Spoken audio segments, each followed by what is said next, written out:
I'm the Dolphin of France. This video is purely for entertainment and does not infringe on copyrights or laws. The rights to the novel and image belong to the original author. We do not claim ownership.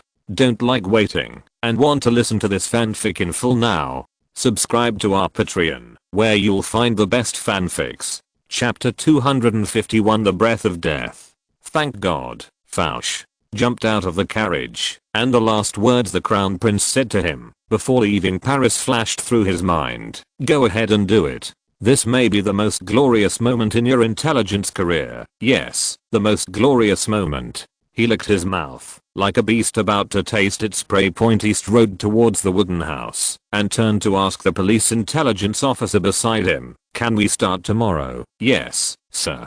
The latter nodded immediately. The speech started 2 days ago. People are already extremely angry. Fouch suddenly remembered Necker's cave before and frowned. Have you checked whether there is a secret passage around? It's difficult to confirm, sir. However, Count Sheol rarely lives there, so he probably won't do much decoration. And we have also arranged manpower in the surrounding buildings. The official paused and looked at Fouch. Sir, there is another difficult question. What is it? The Duke of Orleans' guards have more than 100 people, and they are well trained. If there is a conflict, even if there are thousands of rioters, they may not be able to match them. Fouch frowned. Where are our people? A total of more than 60 people have been transferred from the police intelligence department.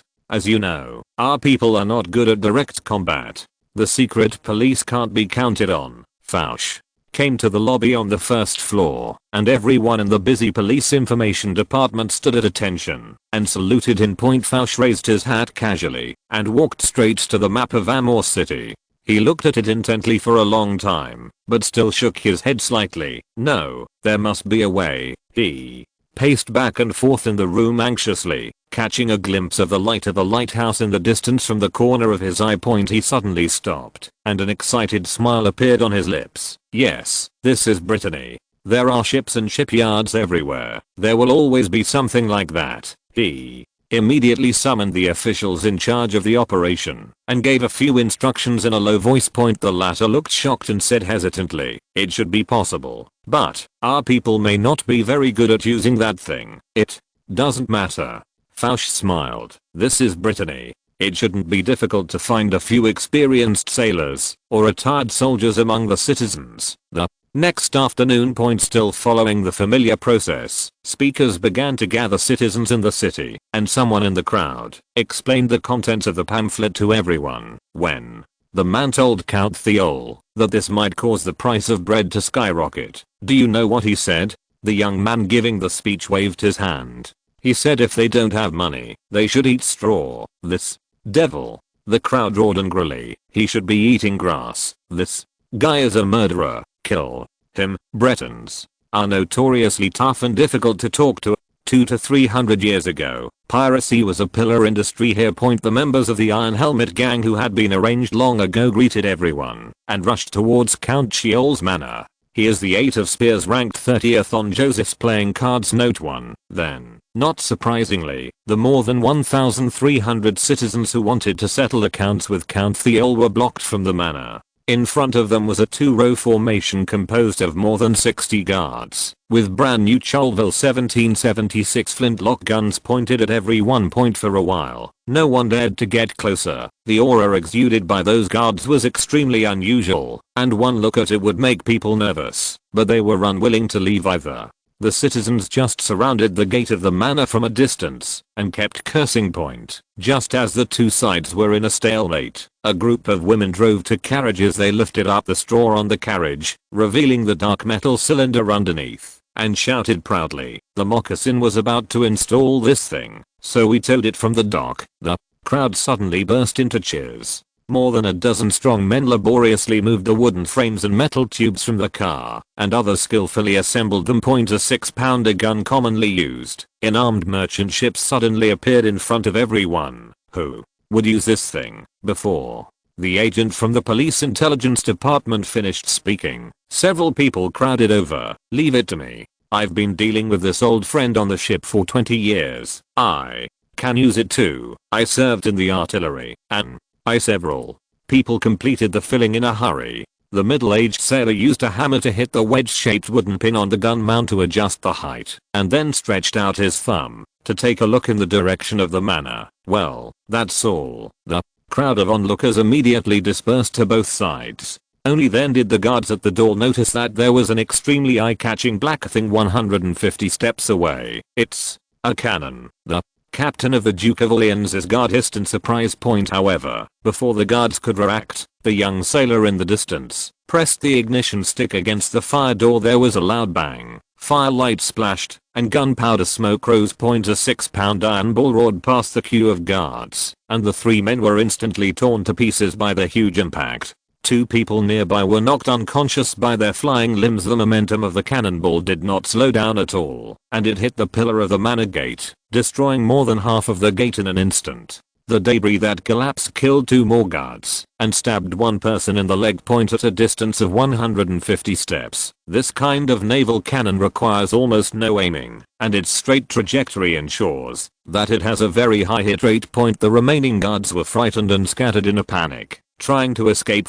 Just less than a minute later, there was another thunderous bang. This time the shell did not hit the guard directly, but passed directly through the stone fence, bounced up after landing, continued to fly forward, and finally hit the wall of the villa heavily. Count the Earl's manor was not big, with only about 300 meters from the gate to the villa, so the cannonball still maintained a considerable momentum and directly smashed a corner of the outer wall. On the 2nd floor of the villa, the Duke of Orleans, Count Theo and another noble were discussing whether the conflict over the cancellation of privileges in the Palace of Versailles could be exploited to gain political benefits. The 3 of them suddenly heard a roar in the distance and stood up in surprise. When the guard captain rushed into the house and told them that a mob was bombarding the place with cannons, there was another tremor in the villa, followed by the excited shouts of the rioters as the 3rd cannon was fired. The Duke of Orleans guards finally couldn't hold on any longer and turned around and ran towards the villa. No matter how elite the troops were, it would be difficult for them to have the courage to face the cannon at such a close range, not to mention that there were many people surrounding the cannon. Thousands of rioters. The furious citizens immediately shouted and chased after them, knocking down the slow-running guards and beating them on their heads and faces. It wasn't until the crowd reached the villa that they stopped under the threat of bullets fired from the window. These guys wanted to starve us to death before, and now they want to beat us to death. Someone roared, "Come in, I want to avenge my child, but they have guns. Drag the cannon over here and let them have a taste of its power." The Duke of Orleans watched in shock as the rioters surrounded the villa, stood at the window and shouted, "I'm Louis Philip II, your Duke of Orleans." However, the roars of the rioting citizens easily suppressed his voice, and no one noticed what the guy in the blue gown at the window was saying. "Your Majesty the Duke, it's dangerous." The captain of the guard hurriedly dragged him back to the living room. Not long after, the cannon appeared less than 200 steps in front of the villa, and several citizens quickly stuffed gunpowder and shells into the muzzle. Bang! The black iron ball, carrying the aura of death, flew straight to the 2nd floor of the villa. Note 1. In French playing card culture, the suit spade is called spade.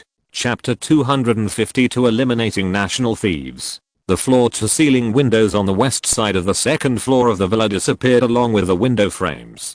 The wall directly behind the windows collapsed in half, exposing uneven red bricks. The corridor on the other side of the wall was full of brick dust and blood stains, and the roof was penetrated. "It's a hole, and I don't know how the cannonball got up there." The citizens outside cheered like a tsunami. The temporary gunner felt as if he had punched Count Sheol with his own hands, and the pleasure of revenge rushed to his head. Several gunners were about to reload, but suddenly they saw the guards who were lying at various windows, aiming their guns outwards, began to panic, and most of them retreated into the villa. "Look, those guys are scared." Someone immediately pointed at the villa and shouted. They knew what crime they had committed and began to feel guilty. "Everyone, rush in and avenge our relatives." People shouted and poured into the villa from all directions. Although there were sporadic gunshots coming from the doors and windows, it did not stop the surging crowd at all. Fouch, who was observing the situation not far away, couldn't help but frown when he saw this. The resistance in the villa stopped too suddenly. He immediately thought of something turned around and shouted to the official beside him, "They may want to run. Go quickly." "No, I will go myself. Keep an eye on the nearby buildings." "Yes, sir." Fauci, dressed as an ordinary merchant, led 5 of his men and rushed into the villa with the rioting crowd. The whole villa was already in chaos. Everyone was desperately searching for belongings and destroying everything they could see. With hysterical shouts, laughter, and faint cries as the main melody, and the sounds of broken wood and porcelain as the chord. Hundreds of people played a symphony of madness and destruction here.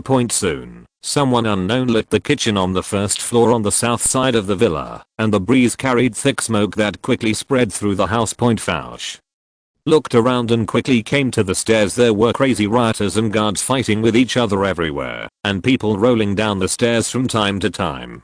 Fauch nimbly avoided these people and ran all the way up to the second floor. In front of them was a more chaotic battlefield, with thick smoke already rising, but people didn't care at all, coughing and rushing towards the guards. A few gunshots could be heard from time to time, but the guard who fired was quickly overwhelmed by more people. Fauch walked along the corridor to the atrium of the villa and saw 7 or 8 guards gathered outside a room in front of him, nervously pointing their guns around. Several corpses of rioters were lying next to it. A large section of the wall on the west side collapsed, and a large number of broken bricks were piled next to it. He immediately understood that this was the room that had just been hit by the cannon. And there are so many guards gathered here, which means there must be some big shot in the room. Just as he was thinking about how to get in, thick smoke slowly drifted over a guard officer and from the other side of the corridor, and shouted to the guard with a gun, "The fire has reached the drinking room next to it. You and you, come with me to put it out. Hold on a little longer, and Aurora will soon bring reinforcement from Count Castel's family." The officer left with a few guards. The guards at the door waved their hands to disperse the smoke, but they were soon smoked to tears. Fauch immediately took a deep breath, signaled to the men behind him, and then while the guards were fighting the smoke, he bent down and got into the hole in the wall. There wasn't much smoke in the room, and an officer turned around immediately when he heard the noise. With a sinister smile, Fauch pulled out the pistol from his waist and pulled the trigger, sending him flying backwards. Immediately, Fauch saw a person lying on his side on the armchair in the middle of the room. The man's face was pale and his wig was tilted to one side. He was startled by the gunfire and struggled to raise his head to look this way. That dusty face was none other than the Duke of Orleans. Fauch put away his pistol and took a few steps forward. Only then did he notice that the left arm of the person in the chair was missing from the elbow down, and the broken area was tightly strangled with a bandage. There was also a piece of broken glass about a finger's width inserted into his back on the right side. Although there was a thick bandage wrapped around the glass, there was still blood dripping from the end of the glass. As soon as the Duke of Orleans opened his mouth, his facial features twisted in pain, and then he coughed, and his mouth was covered with blood foam. Apparently his lungs were seriously injured. There was a fight between guards and police intelligence agents outside the door, but it soon subsided. Fauch came to the Duke of Orleans, stared at him as if he were looking at a painting that he was extremely satisfied with, and said in a calm tone, "Good morning, Your Excellency, Duke. I regret to inform you that, because you have committed serious treason and conspiracy for the crime of overthrowing the royal family, His Royal Highness the Crown Prince asked me to sentence you to death on his behalf." When the Duke of Orleans heard the words Crown Prince, his eyes suddenly widened, and veins popped up on his forehead. He struggled to say something, but suffered a spasm of pain. A waterfall of cold sweat washed away vertical marks on the powder on his face. "Yes, His Highness is fully aware of the things you did secretly." Fauch seemed to have guessed what he was going to say, and nodded. "Then, he took action to solve your, well, how should I put it? Little tricks. Oh, by the way, Your Highness has something else you want me to give to you." Fauch took out a small silver box from his body, opened it, took out the contents, and unfolded it. It was a crown folded out of paper. The Duke of Orleans stared intently at the papering dyed gold and painted with gems in Fauch's hand, his eyeballs filled with bloodshot eyes. He wanted to roar loudly and tear up the papering, but found that he was like a frozen insect, unable to move at all. Fouche put the exquisitely crafted crown on the head of the Duke of Orleans, then took out the dagger and said with a smile, "His Royal Highness said that he is very aware of your long cherished wish to ascend the throne. However, you can only wear this." As he spoke, he raised the dagger, only to find that the latter's body suddenly collapsed on the chair. Fouche frowned, stepped forward and touched the Duke of Orleans' carotid artery, then sighed unhappily, and put the dagger back into its sheath. Not long after, more than a dozen agents from the police intelligence division left Count Thiol's villa from different directions. Each one of them was holding some dishes, candlesticks and other things, just like ordinary rioters, and the agents on guard at the perimeter also evacuated one after another, like a few inconspicuous drops among the thousands of rioters. Palace of Versailles. Mirabeau gestured to Queen Mary by stroking her breasts. "Your Majesty, you see, those who oppose this bill have obviously been convinced. This is a reform that everyone wants. The nobles gave up some small rights with their noble character, and it brings great hope to countless farmers." As he spoke, he glanced at the petitioning nobles outside the window. There are new aristocrats who support the abolition of aristocratic privileges, while the ranks of the old aristocrats have died down. The core members of the old aristocracy had long since given up on government affairs. 9 of them were killed by rioters in their hometown. The rest of the people's family properties were completely destroyed. Not only were the manors smashed or burned, but the most important thing was that all their belongings, land deeds, bonds, etc. were lost, and even the certificates of noble blood were missing. In this era, if aristocrats did not have property commensurate with their status, they would not have a prominent position, and their political influence would also dissipate. Chapter 253. Aftermath. At present, the big bosses in the dignitary meeting are all anxious and bloodshot. They are desperately urging the military to quell the local riots as soon as possible. How can they care about the abolition of privileges bill? Without these big nobles taking the lead, other nobles who wanted to preserve their privileges would not be able to fight against the abolitionist faction, which was joined by a large number of nobles in robes during this time. Even on the streets of Paris there were citizen rallies supporting the abolition of privileges. Of course, this was also arranged by Joseph. Queen Mary glanced at the document at hand, frowned and sighed. The riots are becoming more and more serious. Count de Monceau and others were even killed by thugs. I'm not in the mood to discuss these bills now, Your Majesty. There is no conflict between quelling the riots and these bills. Talleyrand bowed and said, "Moreover, the contents of these bills can appease the poorest people, and will be very helpful in stopping the riots." His expression was full of reverence. "Your Majesty, cancelling the privileges of the nobility will greatly reduce the burden of the farmers and improve their lives. This will make tens of millions of farmers in France grateful for your kindness and always remember your gifts." His words moved Queen Mary slightly. Some people had maliciously tarnished her reputation before, spreading rumors that she was spending money and eating cake when she couldn't afford bread, which caused her reputation to fall into the abyss at present. This bill has the support of most nobles. If I can be its signatory, my image among the people will be greatly improved. And it would really help to quell the riots. She nodded immediately. "Okay, let's discuss this matter at the cabinet meeting tomorrow." The detention room on the second basement floor of the police information division. Joseph, who was wearing a red hunting suit, pushed the black tea with 3 tablespoons of sugar in front of Mono, sighed softly and said, "Brothers Mallet have admitted that it was the Duke of Orleans who instigated them to frame your son." Mono's pupil suddenly shrank, and he almost knocked over the hot teacup. He was caught in Brittany. In fact, if he hadn't been reluctant to part with his little money and wanted to take advantage of the riot to quietly send a large money order to the Bank of England, he would not have been caught by the police intelligence department. Nowadays, major banks basically have supervisors dispatched by the Reserve Bank of France who will confirm the legality of large value transactions. Monod, who was at the top of the supervision list, was taken away by the police intelligence service the day after he proposed a money order of hundreds of thousands of livres. Your Highness. The former Home Secretary only said 2 words for a long time. Joseph raised his hand to interrupt him and said calmly, "Your biggest mistake is to believe in the Duke of Orleans, Your Highness." Joseph, Nodded. You once stood by me when I needed help the most, but you stood against me for some benefits. But I'm a nostalgic person, and I have never forgotten your goodness. You must have noticed that there has never been any news in the newspapers that you maliciously diverted grain reserves, causing food shortages. I asked them to suppress the news. The light of hope appeared in Mono's eyes, and he choked with sobs. Your Highness, it's all my fault. Your great kindness is really, Joseph interrupted him again, but you did bring great disaster to the country. Now, I give you one last chance. Either I will sentence you to exile in Nice or Dauphin. Mono's face suddenly turned pale, his eyes widened, and he shook his head repeatedly. No, please don't do this. He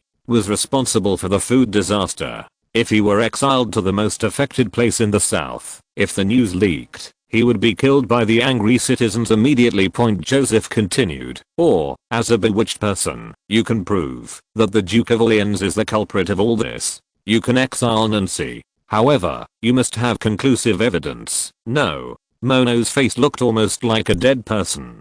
Testifying against the most powerful duke in the royal family is not much different from letting him die. Joseph smiled and said, don't worry, we will discuss this matter after the Duke of Orleans passes away. Mono was so shocked that he jumped up from his chair and lost his voice. No, you mean, he is dead. This was also the purpose for which Joseph had kept him.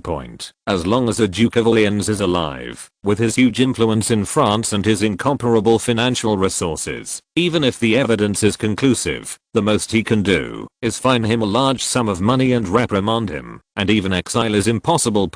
But if he dies and is charged with serious crimes such as causing famine and inciting riots, no one will dare or be willing to stand up and speak for him. The Marquis de Saint Villain did not know much about the food crisis, but Monod knew all about it. The former interior minister looked at the smiling and silent young man in front of him and shuddered unconsciously. After a long time, he lowered his head and muttered, yes, your highness. I have his letter, and I will listen to you. Testify. Yes, testify against him. At the cabinet meeting the next day, Queen Mary signed the decree abolition of noble privileges with the unanimous approval of all ministers. At this point, the privileges of feudal lords that seriously hindered the development of French industry and capital have officially become history, and there is a glimmer of light on the road to the French Industrial Revolution. At the same time, the Minister of Justice, Baron Breteuil, dropped a bomb that shocked the whole of France. The Minister of the Interior, Monod, who had disappeared for a long time, surrendered to the High Court and revealed that the man behind the food crisis in the south was a Duke of Orleans.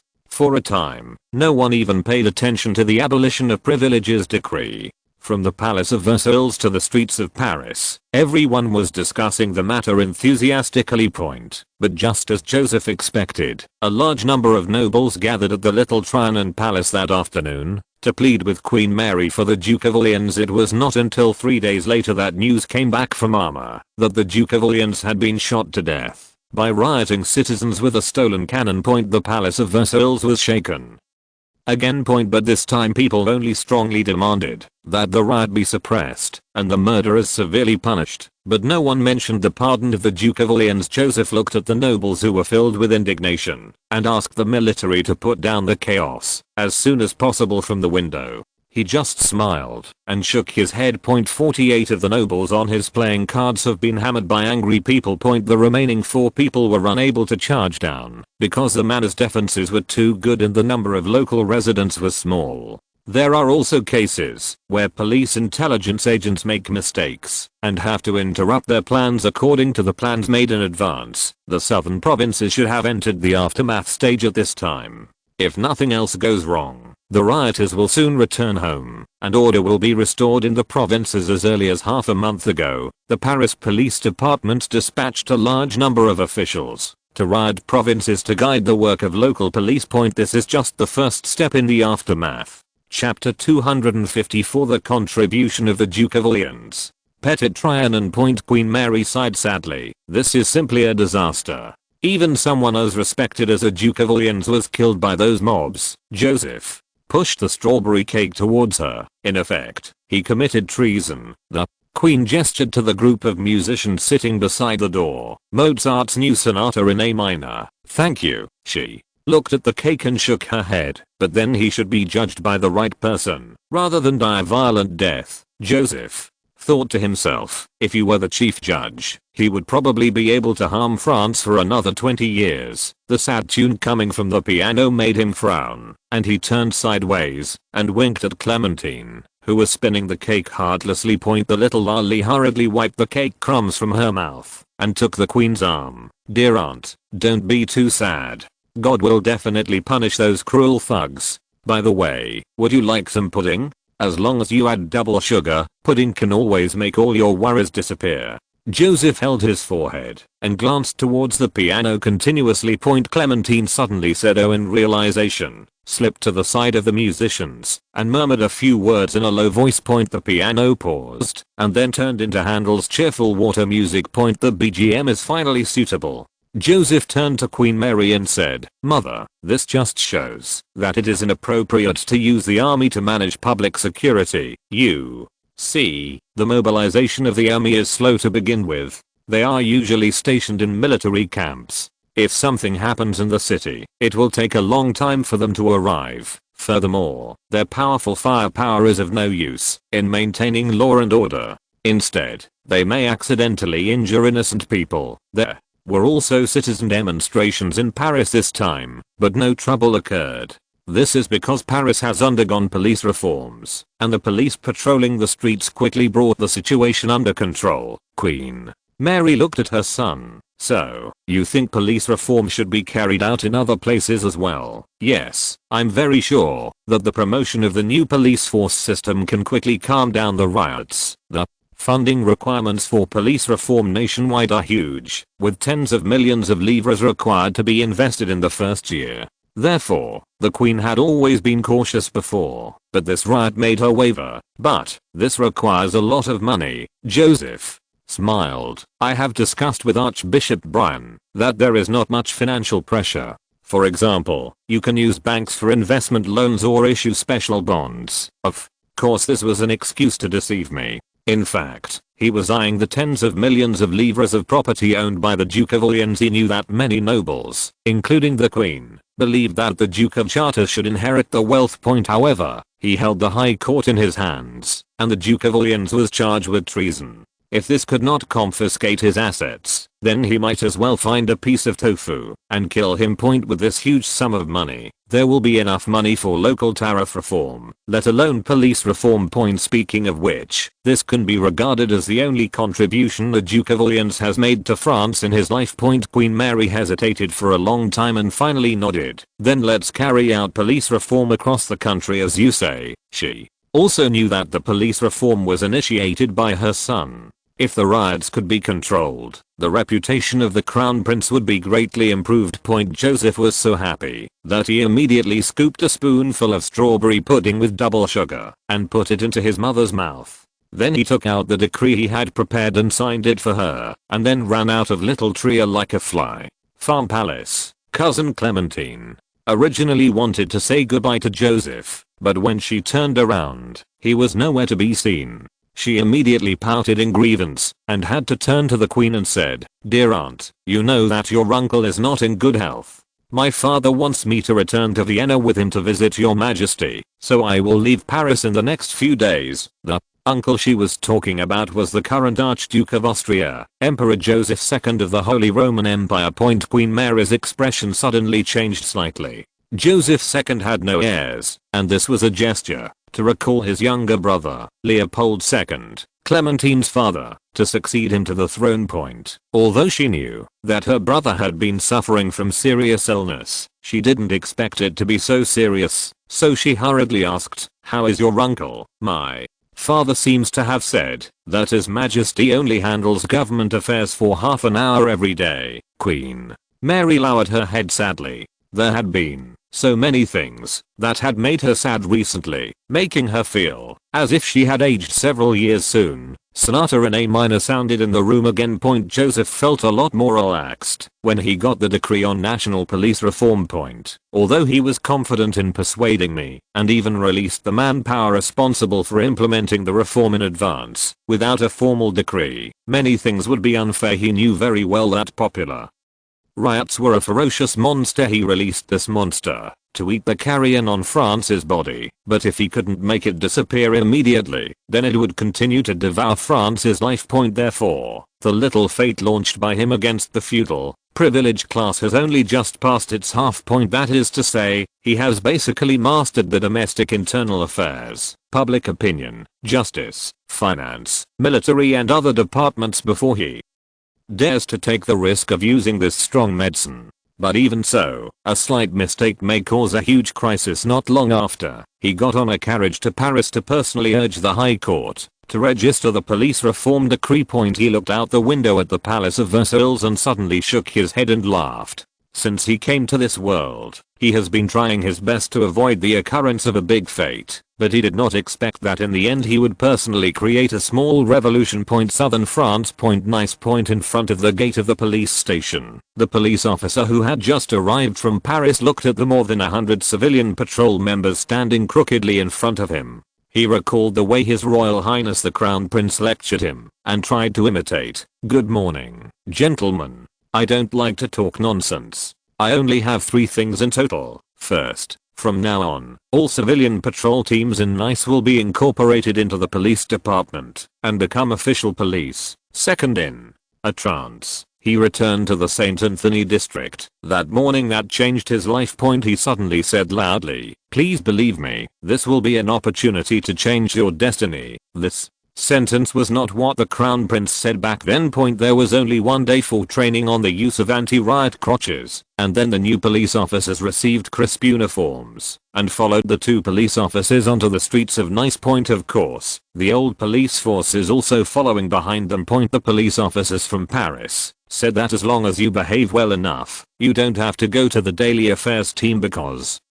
there is a double monthly ticket event at the end of this month. You can save your monthly tickets first, and then double your vote for this book at the end of the month. Thank you to the young author. Chapter 255. Everyone, stop rioting and go sing and dance. Early in the morning, people in Nice gathered in a square in the south of the city, preparing to start the $0 purchase of the 18th century event as they had done a while ago. However, it didn't take long for people to notice the notices posted everywhere. In fact, they were posted on most people's doorsteps, but the literacy rate here was far less than in Paris, so many people didn't even read it. An outstanding student from a church school enthusiastically recited for everyone, "Her Majesty the Queen has decided to provide every dreamer and talented person in France with the opportunity to realize their dreams. Whether you are a craftsman, a laundry worker, a maid or a farmer, as long as you have a beautiful singing voice and graceful dancing, you can sign up to participate in the France Star Tryouts. Competition content, singing, dancing, and playing musical instruments. Location, Lech Square in the south of Nice, City Hall Square in the north, Japes Town on the outskirts of the city. Competition method, professional judges will score according to performance. There is no registration fee, and you can get free meals through pre-selection. Every time you advance to a round, you can get corresponding bonuses. The overall winner in Nice will receive a bonus of 3,000 livres, and will go to the Palace of Versailles to participate in the finals at the expense of the royal family. The winner of the final will receive a bonus of 3,000 livres, and will have the opportunity to join the palace orchestra." For a moment, people almost forgot what they were here for, and they all talked about this competition with exaggerated bonuses. "As long as you can sing, can you participate? My daughter is born with a good voice. My brother's dancing is recognized as the best in town. He might get 3,000 livres. My cousin once studied at a music conservatory. You amateurs can't compare to her. Did you sign up at the city hall? I have to go and see. The threshold for singing and dancing is very low. It can be said that one person can do it twice, and there are people everywhere who are obsessed with self-confidence. Even if you lack self-confidence, you may still have one or two relatives in your family who can sing and dance. Point naturally, such a good opportunity to make a fortune cannot be missed. At that moment, nearly half of the people left in a hurry and signed up for themselves or their relatives and friends. What people fear most is that there is no hope. And once hope is given to them, people will immediately and subconsciously grab it. Immediately, the middle-aged speaker from before appeared wearing a black short coat. His speech was still as provocative, but the content took a 180-degree turn. Ashes to dust. Those who have done evil have been punished by your own hands. Now, let us start a new chapter of life again. The hatred is over, but life will go on. People looked at each other and felt that what he said was indeed reasonable. Several of the estates of Duke Dolphin, who had smuggled the grain reserves, were burned down by them, and the noble family was too frightened to return to Nice. The other nobles had nothing to do with this matter, and everyone seemed to have lost their focus. Everyone went back and forth to look for the gentleman with the scar on his face, who had led them before, but there was no trace of him at all. Even the usually most positive people seemed to be missing. Are they going to sign up for study France? Or do you feel that you have already taken your revenge and are unwilling to resort to violence again? The vast majority of the people are a rabble. Some people take the lead and follow them, shouting that they can organize their own activities, but they really can't do it. As the speech continued, pamphlets began to be distributed to the crowd. The literate person looked at a few lines, his eyes suddenly lit up, and he read out loud unconsciously, Alchemy, Level 3. Looking at the brightly shining words on the test magic stone tablet, the young man's face was expressionless, with a touch of self-mockery on the corners of his lips. Several people nearby were immediately attracted and urged, "Why is that talented boy in such a miserable state? Please continue reading. The story is so captivating that I almost can't put it down after just one paragraph." Soon another group of people came to the shade of the tree holding the pamphlet and read it like an addiction. When people read about a third of the way through the booklet, they suddenly discovered an announcement. Between noon and 5 p.m. every day, the church sells 30% off bread at 5 locations in Nice, with a limit of £4 per person, while supplies last. The addresses are. The news spread quickly, and people couldn't stand. For most people, bread is the core of their lives. Folding the loaves means their cause can be doubled. Almost instantly, there were only less than 100 people left in the square. Most of these people who are obsessed with $0 shopping are small aristocrats who want to make a fortune, and some are homeless people who are so poor that they can't even afford 30% off bread.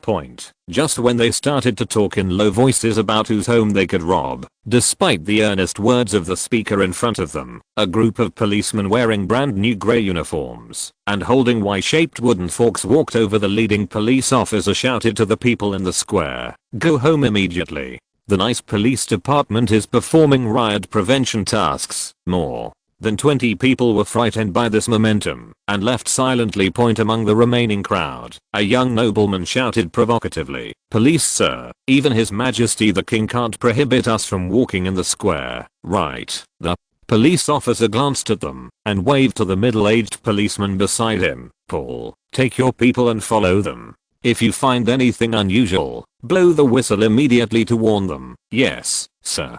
Paul led 8 policemen to the 60 or 70 people and stared at them coldly. What is needed in things like riots is the kind of crazy momentum that makes people lose their minds. With such a group of law enforcers nearby to remind you to stay rational, no one will be interested in rioting. Finally, the crowd in the square dispersed. A few policemen stayed behind to patrol, while others followed the chief from Paris toward the north of the city. At the same time, in a rural parish in Provence, the church priest came to the group of aggressive farmers who were preparing to go to the nearest city to participate in the riots. He first raised his hand and made the sign of the cross, then took out a document and wrote it in kind words. The voice said, "Everyone, listen to me. This is the decree just issued by His Majesty the King. Is there going to be another tax increase?" Someone shouted loudly. The priest waved his hand. "No, Analk, it's a decree cancelling the Lord's privileges." "What?" The farmers were stunned and looked at each other in confusion. "Let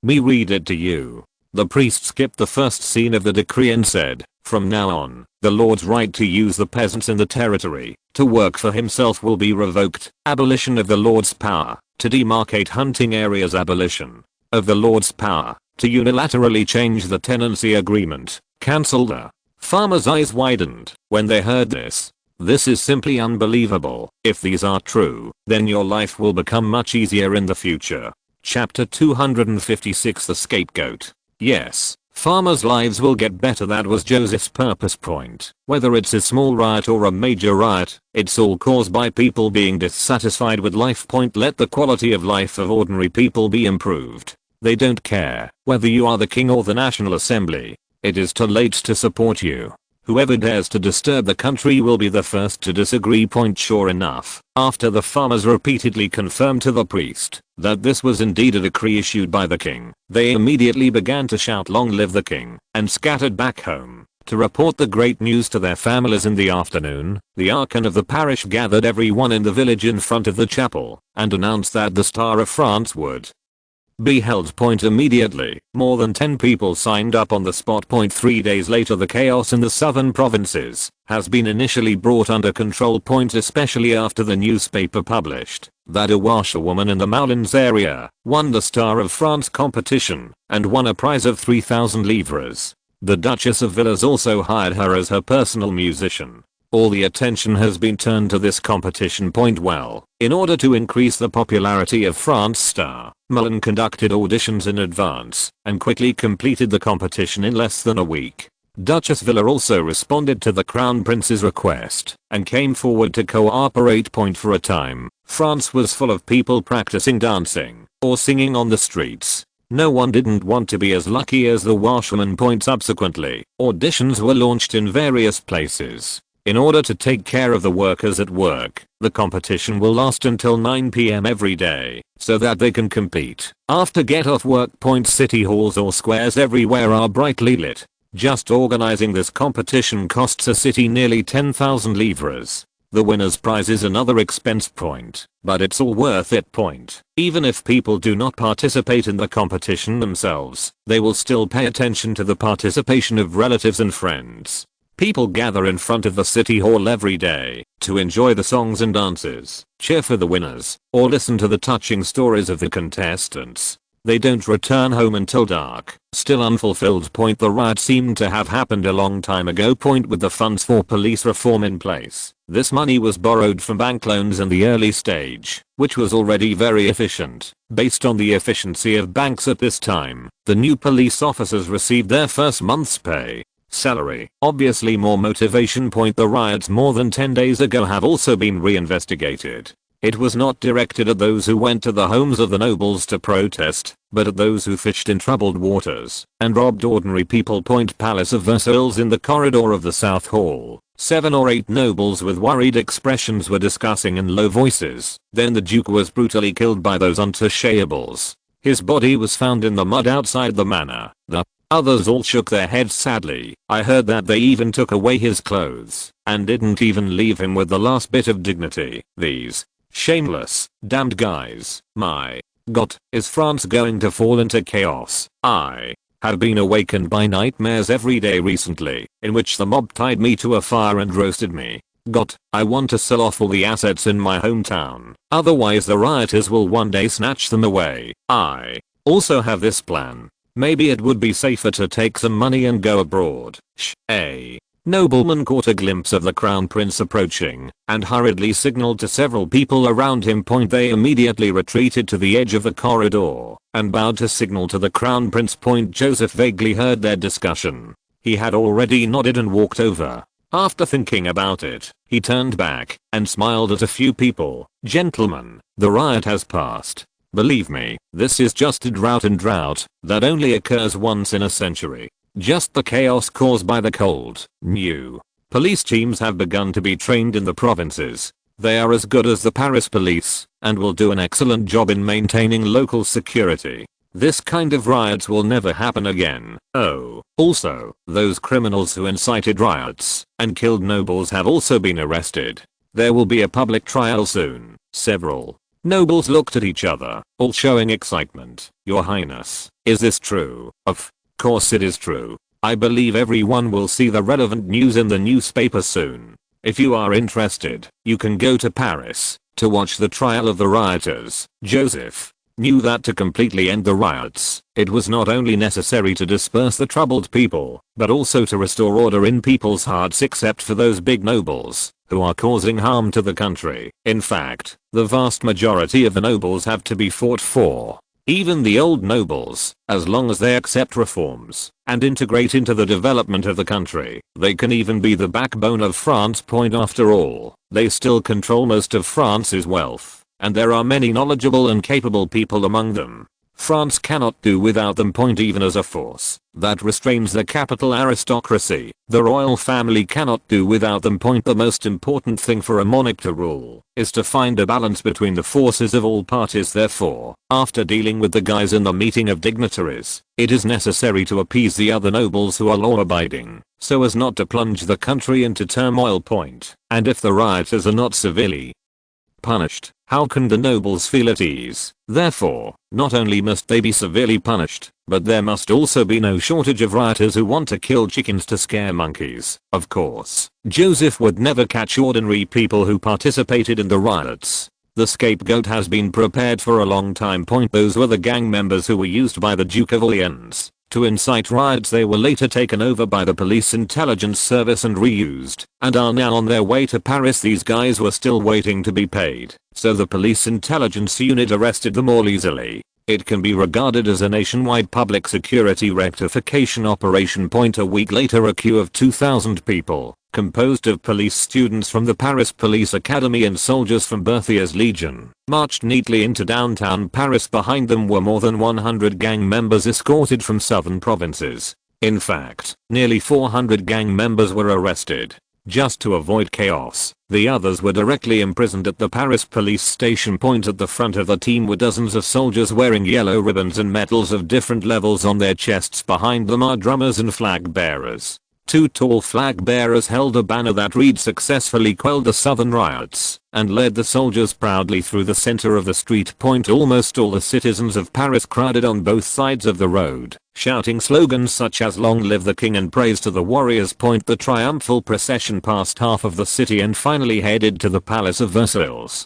If you're listening to this novel on a channel other than Fanfic World, it means they downloaded and uploaded it without effort. We cordially invite you to visit our channel, Mundo Fanfic Novelos. There you'll find the original version of this story and you can explore many other novels of various genres. We're waiting for you to immerse yourself in a world of incredible novels. Chapter 257, The Incorruptible. Second floor of the Palace of Versailles. Loud shouts from the square reached the office of the Minister of Industry. "These untouchables killed Count de Monceau. Please put them on trial immediately." "No need to judge. Just hang them." "Yes, hang these guys. Thanks to His Royal Highness the Crown Prince. It was his police who caught these murderers." "Thank you, Your Highness, for bringing peace and order to France. Long live His Royal Highness the Crown Prince." These are the nobles who are watching the guards escorting the rioters in the square. At this time, they completely forgot about their upbringing and identity, and shouted wildly like sans culottes on the street. To vent their fear and anger, Joseph glanced at the window and couldn't help but feel a little funny.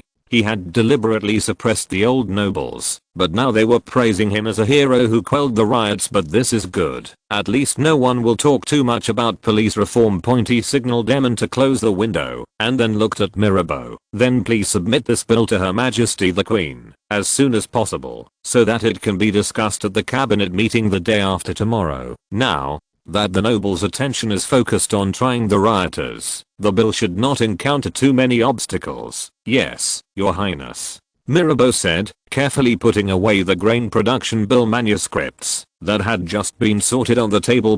Joseph continued, "Now there is a vacancy in the position of the Home Secretary. Because the Home Secretary has two heavy responsibilities, I plan to divide it into 3 ministers: Agriculture, Police, and Commerce." He looked at Venio, who was standing aside. "I will nominate you as Minister of Agriculture at the cabinet meeting. However, because your political qualifications are relatively low, His Majesty may only grant you the temporary Minister of Agriculture." "Ah, me. Venio was startled, and he stood up and touched his chest excitedly and said, "Thank you. Thank you for your trust, your highness. I swear that I will do my best to make the country's agriculture flourish." He had been a plantation owner before, and among Joseph's men, he was the most familiar with agriculture.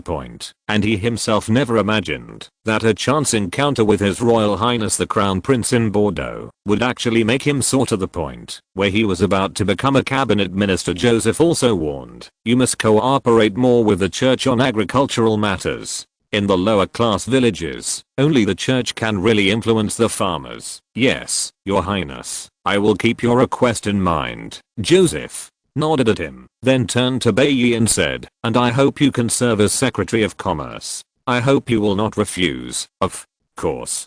Bailly looked much more stable than Venio, bowing and saluting. "I will always obey your orders, and I will never let you down." The reason why Joseph chopped the Minister of the Interior was indeed because he was responsible for too many things, which was difficult for one person to manage, but he also wanted to stuff more emerging nobles into the cabinet. In today's cabinet, except for the Minister of Finance, the Minister of Household Registration and the Minister of Justice, almost all are emerging aristocrats, including Talleyrand, the Archbishop, who is actually an open-minded person. In this way, the various policies he needed to promote the French Industrial Revolution could be passed very smoothly. In the future, the European continent will compete for industrial strength. The public trials of the rioters started very quickly. Of course, this also stems from the fact that when Joseph ordered the Police Intelligence Division to escort the gang members, they attached a lot of investigation results on them, as well as information obtained from the local police station. Even the witnesses were brought with them to Paris. The public trial was held in the square in front of the city hall. Because there were so many people involved in the case, almost all the high court was dispatched, and 6 temporary courts were held at the same time. There were not many ordinary citizens who came to watch this time, but thousands of people came from the nobles of the Palace of Versailles, as if to personally confirm that the thugs who had caused them great fear were actually sentenced to death. What the onlookers' nobility did not expect was that these thugs almost unanimously confessed that someone paid a high price to incite them to incite the riot. Subsequently, the spies sent by the Duke of Orleans to various provinces were brought up to be identified by gang members in the early stages of the operation of the Police Intelligence Division. Many such spies were caught. The result was that without exception, the rioters were confirmed to have been instigated by these people, and the presiding judge announced in court that these masterminds would be tried in separate cases. As for the police intelligence agents who later controlled the gang members, they were regarded as subordinates of the previous boss due to their inertia of thinking. Therefore, during the trial, although some rioters mentioned that the masterminds who instigated them had some agents, since these people were not arrested, the judge did not pay much attention to them. The trial moved quickly, with barely half an hour before a gang member was sentenced to hang. Their crimes go far beyond riot crimes. Almost everyone has a lot of murders, kidnappings, robberies, and the like. In this way, some onlookers who originally thought they were rioting because they didn't have enough to eat and who sympathized with them also joined in cursing them. So every time the judge sentenced a rioter, there would be enthusiastic cheers all around. The nobles and citizens reached an unprecedented consensus on hanging these guys. When Joseph arrived in front of the city hall square, he had completed the trial of 50 or 60 rioters. He just passed by here on his way to the Paris Police Academy and wanted to see the reaction of the nobles when he heard the continuous shouts of "Long live the judge, and if the sentence is good, it should be hanging." He nodded silently and prepared to leave. Just when Joseph was telling Emin to go to the Paris Police Academy, he suddenly heard a noise coming from more than 10 meters away. He turned around and saw several nobles from the Palace of Versailles dragging a young man who was giving a speech from the tree stump and punching him. The young man didn't show any weakness. With 1 against 4, they fought back and forth. The nearby policeman quickly rushed towards them with whistles blowing and used explosion-proof crotches to separate the two parties. "What are you doing?" The nobles pointed at the young people angrily and shouted. This foreigner actually said that those rioters cannot be sentenced to death. This bastard, he must be an accomplice of the rioters. Arrest him quickly. The Police asked them to be quiet and then looked at the young man. What is your name? Where are you from? The young man wiped the blood from the corner of his mouth and said with a slight northern accent, I'm Robespierre, Maximilien François de Robespierre, and I'm the lawyer in Arras. Before the police said anything, Joseph, who was not far away, suddenly stopped and turned to look at the young man. Robespierre, Aras's lawyer. Unexpectedly, I met Mr. Ronaldinho, the tyrant and murderer of the Jacobins and the incorruptible here today. Chapter 258 Teacher Luo versus Teacher Luo. The police heard that Robespierre's name contained the word German and knew that he was a minor nobleman. His tone of voice seemed a little more polite. Excuse me, have you applied for a permit to speak here? According to current regulations, you need to apply in advance to speak in public. Point of course, no one usually cares about this rule, but if you are caught by the police, it must be strictly enforced. Robespierre suddenly looked embarrassed.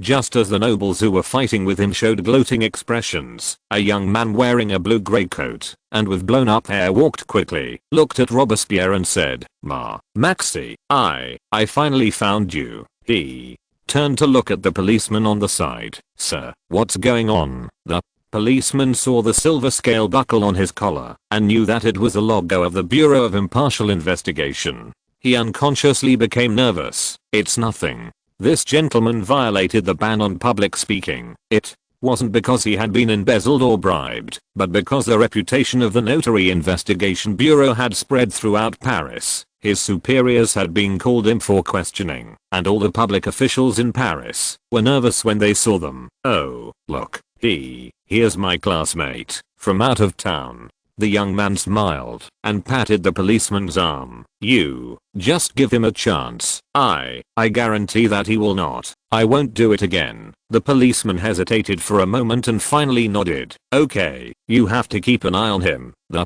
nobles next to him wanted to say something else, but the young investigator dragged Robespierre quickly out of the square. However, they did not go far when they were stopped by a tall blonde man who bowed politely to them and said, Mr. Desmoulins, and this speaker, His Royal Highness the Crown Prince hopes to have a few words with you. Robespierre was shocked and whispered to his old classmate, is it so strict to arrest speeches in Paris? How come even the Crown Prince is alarmed? That shouldn't be the case. Desmoulins turned to him and said, it's a great honor. A moment later, on the light grey gem-shaped carriage, Joseph looked at the famous incorruptible with great interest. He was in his 20s and less than 30 years old, with a fat face, big nostrils, and golden color. His hair was messy from the fight, and he had an appearance that wouldn't be noticed if he was thrown on the street. Seeing his expression, Desmoulins hesitated and said, Your Highness, do you know Maxi? I don't know you. Joseph looked away and asked casually, are you classmates? Yes. His name is Robespierre couldn't stand it anymore, and then he said, Your Highness, I'm Maximilien François de Robespierre. It is an honor to talk to you. Desmoulins and I both studied law at the University of Paris. I'm honored to meet you, too. Joseph smiled and nodded, thinking that now the Jacobin team has been assembled. He looked at the bruises on Robespierre's face. Why did you have a conflict with those gentlemen just now? The latter immediately said angrily, they opposed my views and couldn't argue with me, so they beat them rudely. What are you speaking about? Robespierre looked at the faraway public trial venue. Look, they are going to execute hundreds of citizens. I'm calling for the abolition of the death penalty. When Joseph heard this, a black line formed on his forehead. How many people did your boss kill at that time? At least tens of thousands, right? Now you are here to tell me that death is abolished. History is really magical. He calmed down and coughed lightly. Well, actually, they are all felons, and most of them have had murder experiences. Robespierre sat up straight and said seriously, Your Highness, everyone's life should be respected. Even if they have committed a crime, others cannot. Joseph immediately remembered the famous sayings of the former judicial master Teacher Luo, and immediately smiled and said, Respect.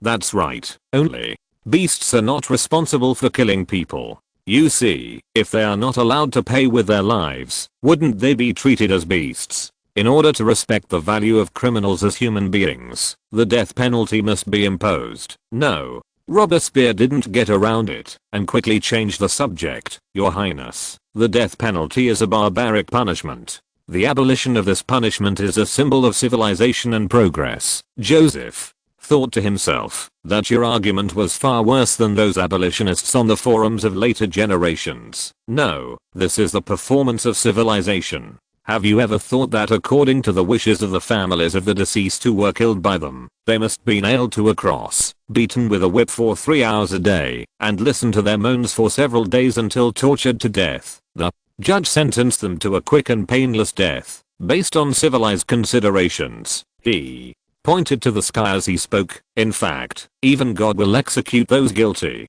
Everyone knows that the Lord is the most civilized, but Robespierre tried to keep up with the rhythm. The Lord also wants us to love and forgive. We should also treat people who have committed crimes in this way. Joseph shook his head. And you are not the victim, so why can you forgive the murderer for them?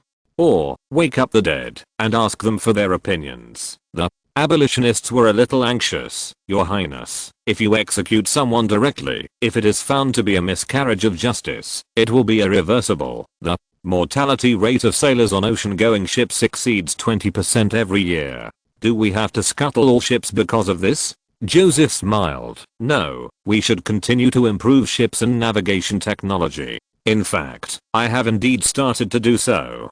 Police reform across France is to try to avoid wrongful convictions. Robespierre opened his mouth, but finally ran out of words, seeing that he was a little embarrassed. Joseph changed the subject and said, Mr. Robespierre, what's the matter with your visit this time? He was also thinking about how to get Rob into the Notary Investigation Bureau and join the Jacobin team. Robespierre hurriedly said, Your Highness, it was the Duke of Chartres who asked me to litigate his case. Desmoulins immediately answered, Is it the inheritance case? Yes. Joseph was a little stunned when he saw the two people talking about the lawsuit for Orleans' son in front of him, but he soon understood that these two people probably had no knowledge of the political inside story of the Palace of Versailles. The Duke of Orleans is very good at packaging himself, especially among liberals, and has a pretty good reputation. Later, during the Great Revolution, the liberals even regarded him as one of their leaders. It's no wonder that Robespierre was willing to travel thousands of miles to help his son litigate.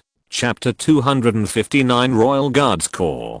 Joseph remembered that historically the Duke of Orleans was sent to the guillotine by the Jacobins unexpectedly. The leader of the Jacobin faction is now helping his son fight a lawsuit, which always feels a bit inconsistent. Desmoulins praised again. You are really famous in the legal community. I'm coming to you to defend such a big case. Robespierre's defense success rate over the years has been extremely high, especially in the past few years, when he successfully defended Mr. Weezer, who was sued for installing lightning rods, overturning a series of previous precedents, making him famous throughout the law. Historically, he was also elected as a representative of the Estates General. Robespierre smiled and said, I'm just one of the lawyers of the Duke of Chartres. Joseph thought for a while and suddenly interrupted. Mr. Robespierre, do you think the Duke of Chartres should get the inheritance of the Duke of Orleans? Yes, Your Highness. Robespierre nodded. The Duke of Orleans died in the riot, and his legal heir should inherit the inheritance. Didn't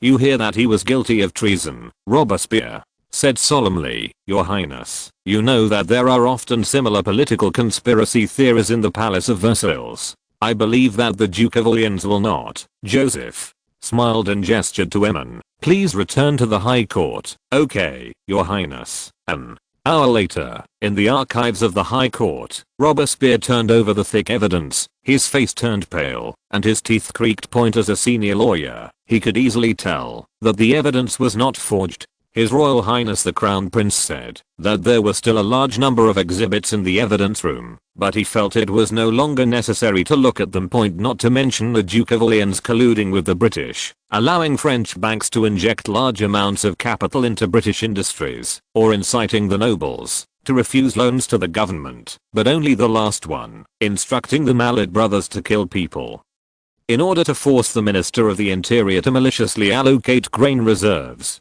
causing most of France to riot due to food shortages. He should be sent to hell. Robespierre felt a little dizzy. He had been deceived by a conspirator for so many years like a fool. Finally, he has to help his son get the inheritance. When he came out of the high court with a dejected look on his face and saw the crown prince who was still waiting for him, he immediately said in a deep voice, "Your Highness, I know what I'm going to do."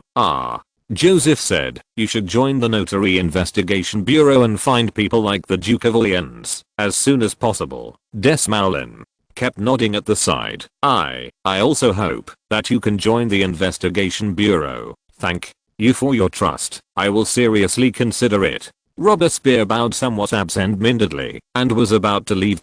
Joseph suddenly remembered something and asked hurriedly, "By the way, have you seen the information from the Duke of Chartres? Since you are going to file an inheritance lawsuit, you must first let the lawyer know what the inheritance is." Robespierre nodded. "Yes, Your Highness, I have seen it." "Then, can you tell me the total amount of the inheritance involved?" Robespierre hesitated for 2 seconds and whispered, "Not counting villas, real estate, etc. about 60 million livres." Joseph's eyes suddenly lit up. He was mad now. After deducting the cost of police reform, there is still 50 million left, including fixed assets. Well, this guy has quite a lot of real estate, and he also has the startup funds for tax reform and industrial development. Robespierre added, "Your Highness, I will never let this guy who persecutes the poor people get his wish." After saying that, he said goodbye and left. Seeing that his friend looked strange, Desmoulins hurriedly bowed to Joseph and said goodbye, and then quickly chased after him.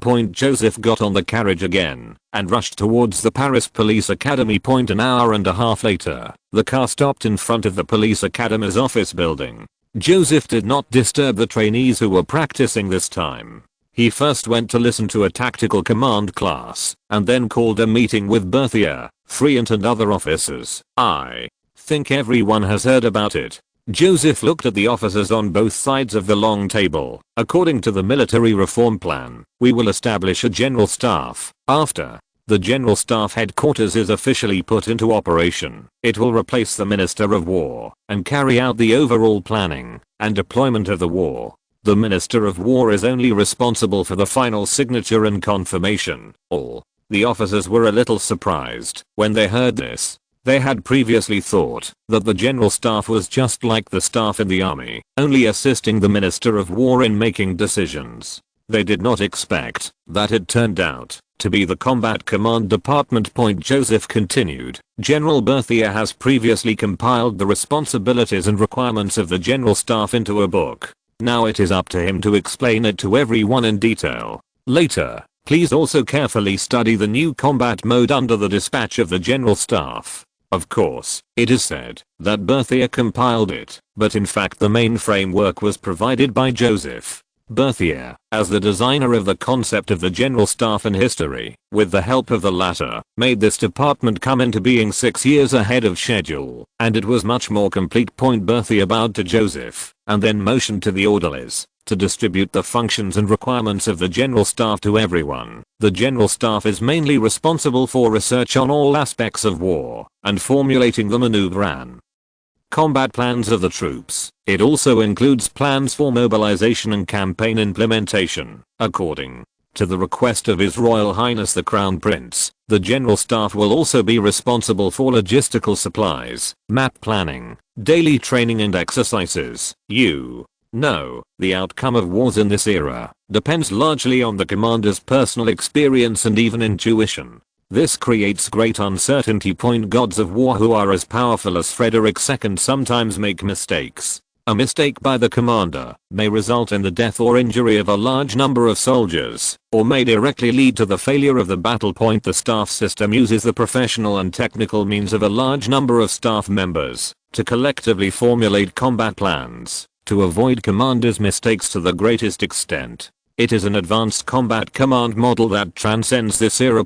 This model began to appear with Berthier and fully demonstrated its power during the Franco-Prussian War. It can be said that the biggest contributor to Prussia's defeat of France at that time was Chief of Staff Molt. After Berthier finished his introduction, Joseph signaled to everyone, the cabinet meeting will soon pass the proposal to form a general staff. General Berthier will temporarily act as the second chief of staff. Berthier was historically the emperor's chief of staff, and he was better at this than commanding troops, but now his military rank is only brigadier general, so he can only temporarily serve as deputy chief of general staff. But now there is no chief of general staff, so he is actually in charge of the staff department. Joseph continued. In addition, Her Majesty the Queen has agreed that the Berthier Corps will be officially named the 1st Regiment of the Royal Guards and the Police Academy students will be the 2nd Regiment of the Royal Guards. Chapter 260 Marquis Wellesley's trip to Morocco. The officers in the room all looked surprised. When they heard this, most of them did not understand the importance of the general staff matter mentioned before, and even regarded it as a means for the Crown Prince to seize military power, so they did not have much trouble in their hearts. But the honor and significance of the Legion's actual royal title is very clear to everyone. Although they have always claimed to be the Crown Prince's guards in private, they were only awarded privately by His Highness, and now this is a genuine royal title signed by His Majesty the King. This means that the Palace of Versailles recognizes the Berthier Corps and the Police Academy students, which means that from now on they will be the top class in the military world, thinking that other ordinary troops would respect them and drool with envy at the royal emblems on their uniforms. The officers felt extremely comfortable in their hearts. At the same time, everyone also knows that after officially becoming the Royal Legion, all aspects of treatment will also increase. Of course, these are just minor things. All the officers stood up and stood at attention, holding their heads high and loudly shouting, "Long live His Majesty the King." Lefebvre took the lead and said, "Thank you, His Royal Highness the Crown Prince. The loyalty of the Legion will always belong to you." The other legions immediately followed suit and said in unison, "Thank you, His Royal Highness the Crown Prince. The loyalty of the Legion will always belong to you." Yes, they knew very well that without His Royal Highness the Crown Prince, they would probably still be messing around in a certain army, with no chance of getting ahead, let alone any talk of a royal title.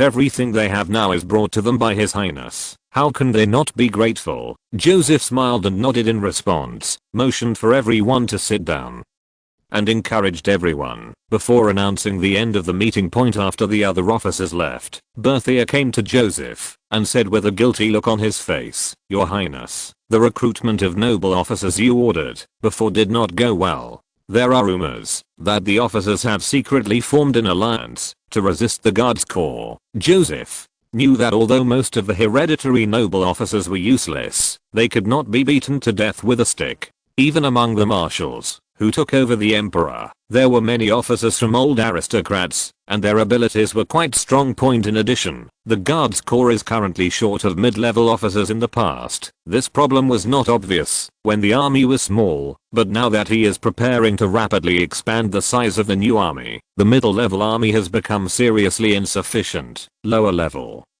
officers can be trained by the Paris Police Academy, but the middle-level army, as it requires accumulated combat experience. This takes a relatively long time to do. The Guards Corps has only been established for a short period of time, so it is difficult to cultivate enough middle-level regiments at present. If we can absorb some enlightened old aristocratic officers and train them a little, it will be very helpful to quickly form combat effectiveness. In addition, Joseph was not so arrogant as to think that there were so many military schools in France to train enough French army officers, and he could do it with just one Paris Police Academy. Therefore, it is also very important to integrate existing military academies. The military academy is basically still the domain of the old aristocratic officers. Even if some military academies that are of little use are closed, the support of a large number of hereditary officers is still needed to ensure sufficient teaching staff. Joseph frowned slightly, listening to what Berthier said just now. The old aristocratic officers were still very resistant. But he can also understand that after all, his reform of the officer system has destroyed their iron rice bowl. although they no longer dare to go against themselves publicly because of their passive quelling of chaos last time, but in private, you really can't do anything to resist them. Joseph originally thought that he would be able to win over many old aristocratic officers by improving their salaries, but he did not expect that they were actually quite united. Berthier said hesitantly, "Your Highness, do you think we should increase the salary of recruiting officers a little more?" Joseph immediately shook his head. "No, raising the remuneration of these hereditary officers too high will definitely cause dissatisfaction among civilians and officers of minor aristocrats. How to integrate these people?" Joseph couldn't help but fell into deep thought. North Africa. Moroccan royal city, Meccan. The British Foreign Secretary, the Marquis Wellesley, looked back at the tall city walls and the tall black guards standing on both sides of the city gate. He turned to the British consul in Morocco and said, "This is really a great city. What do you think?" Baron Green, the short middle-aged man, nodded. "Yes, Lord Marquis, at least among the countries of the Maghreb, this is the largest and most prosperous city, so only it has enough strength to curb the impulses of the adventurers in Versailles." "Marquis," Wellesley said as he and Baron Green got on the carriage again and drove towards the palace. The Foreign Secretary glanced at the black knights guarding the surroundings, frowned and whispered, "Their sultan's hobbies are really unique. I mean, they obviously have soldiers who look more pleasing to the eye." Baron Green explained to him, 100 years ago, their Sultan Ismail relied on the Mujahideen Legion composed of 20,000 black slave soldiers to defeat the opponents on the coast and established the Alauid dynasty. Since then, their imperial guards are all made up of black people. Well, the Marquis of Wellesley shrugged, "Whether they are black slaves or Arabs, they are always useful on the battlefield. Oh, I remember that our Colonel Hyde Parker was also used by them defeated." He was talking about the 7 Years' War, when the British naval captain Hyde Parker humiliated the Moroccan Sultan for no reason and was captured by the Moroccan Navy, a branch of the Barbary pirates. The British paid 200,000 silver coins to redeem him. It was also since then that the British were less willing to provoke the most powerful country on the northwest coast of Africa. "Do you think Tuas will accept your suggestion?" Baron Green finally found the opportunity to interrupt the chat and talk about business. "I mean, there is a quite large piece of land west of Volscians. The Tuas he was talking about was Algiers Day, and their main purpose of coming to Morocco this time was to bring together Algiers and Morocco. He has no other choice." Marquis Wellesley said with a relaxed expression. "Their parliament will let him accept it." Baron Green corrected him in a low voice, "That is Dauphin, which is quite different from the usual parliament." While the two were talking, the carriage had stopped. This time, the person who greeted them was no longer the black guard that the Marquis of Wellesley didn't like very much, but was replaced by a Berber with light brown skin. The palace official bowed respectfully to the two of them. "Distinguished guests, the great sultan is waiting for you. Please use your fingers to read and share this website to Facebook so that we can continue to operate." Chapter 261. Tunisia Conspiracy. Day's attitude is that the west of Tlemcen fortress can be given to the great sultan in exchange. Zaganus, the special envoy of Tuas, said in as strong a tone as possible, but Volscians will never accept it. The Tlemcen fortress he was talking about was already the border between Morocco and Algiers, hundreds of kilometers less than the Volscians proposed by the British. The Sultan of Morocco just smiled and motioned for the guests to drink tea without making any comment. He knew that the British needed him, so he could let them do these tiring tasks. Sure enough, after listening to the translation, the Marquis of Wellesley immediately shook his head. "Mr. Special Envoy, I must remind you that just a few months ago, your country had a large-scale war with the French, and you completely failed. And according to the information I obtained, the French Crown Prince also participated in that battle. This means that although the French are temporarily inactive, that is because they are experiencing a huge riot in the country. I can guarantee you that, as soon as the riot subsides, they will immediately think of Algiers' provocation to them." The translator on the side immediately repeated it in Arabic. Zaganus tried hard to suppress the anger in his chest, saying in his heart that, if it weren't for the provocation of you British, Algiers would not have lost tens of thousands of elites in Annaba. However, he also knew very well that Algiers was extremely empty now, and if the French really came to settle accounts with them, they would have no power to resist. So last month, when the British proposed that Algiers exchange land bordering Morocco for Moroccan support, Dauphin quickly agreed to the plan. He is here just to bargain as much as possible, so he must not say anything to offend the British. We can offer another 100,000 reals. 100,000 reals is equivalent to 2.2 million livres, which is almost Algiers' entire wealth. The Marquis of Wellesley immediately interrupted him. West of Versailles, this is the basic condition for us to continue the negotiation. If you refuse, Consul Green and I will have no choice but to leave with regret. Don't the Algiers envoy argued hard again, but finally hung his head feebly. Then, Day hopes that Britain can provide at least 20,000 soldiers and equipment to help us resist France. I will fight for you in Parliament. Marquis Wellesley looked at Ibn Abdullah with a smile. Dear Sultan, then we will reinforce Algiers, but Abdullah just rubbed his teacup and said, Your Majesty, Marquis, I have always felt that we should rediscuss the tariffs on Moroccan imports of British textiles and ironware. The Marquis of Wellesley's eyes flashed with anger, and the great British man was actually ripped off by a small North African country. But for the sake of his strategic layout in North Africa, he tried hard to suppress his emotions and nodded firmly. I will let the trade representative discuss this with you in detail. A few hours later, with the help of the British, Algiers agreed to cede 2 provinces to Morocco and ensure a higher political status for the Algiers Navy in Dauphin. Morocco will send troops and provide a large amount of supplies to assist Algiers in fighting France, and when the time is right, they will restore the rule of the Janissaries in Tunisia. The next day, the Marquis of Wellesley left the city of Meknes. As soon as he boarded the British warship, he saw a messenger coming up to him and saluted him. Your Majesty, this is Mr. Ambert from Tripoli. Come. Marquis Wellesley took the letter and opened it, then took out the codebook and compared it. Suddenly he excitedly turned around and waved to the captain beside him. Please take me to see Colonel Acton immediately. Aha, since the riots in France, our luck will improve. The letter stated that an Ottoman officer named Ali Benjir frequently met with people who opposed his pasha in Tripoli, which seemed to indicate signs of launching a coup. At the end of the letter, he mentioned that the preparations of Benjir and others did not seem to be sufficient, but they were very worthy of attention. The Marquis of Wellesley quickly entered the officer's cabin on the 2nd floor and said to the fleet commander, Colonel Acton, please raise the sails immediately. We are going to Tripoli. Tripoli is a small country with a population of only 5 to 6 million people on the east side of Tunisia. It had previously pursued a policy of surrendering to the Ottomans, but was close to France in politics and trade. If it can change its political orientation through a coup, then in conjunction with its Morocco-Algiers strategy, it can form an east-west pincer attack on Tunisia.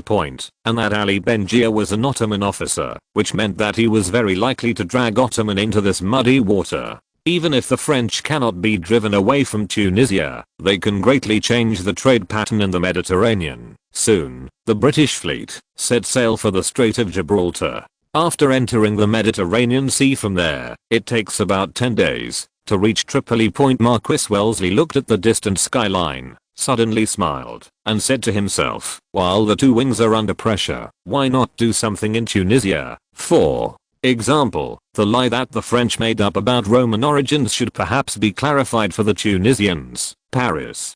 Superior Court. The case of the Duke of Chartres requesting that all seizures on the Duke of Orleans' property be lifted, and that he fully inherit his estate be formally heard. Unlike the previous trials of rioters, this case involving France's top nobles only allowed a very small number of distinguished persons to attend, and no reporters were allowed to enter. After a series of routine court proceedings, the prosecutor of Dandagne stood aside and looked coldly at the legal team of the Duke of Chartres. A lawyer in his 50s with a face full of fat took the lead in standing on the small balcony, where he spoke. He first introduced the respected status of the Duke of Orleans and his son in detail, and then quoted the relevant noble inheritance laws. He spoke for more than half an hour, and finally asked the court to attribute the legal property due to the Duke of Chartres to his name. Please make a statement from the prosecutor.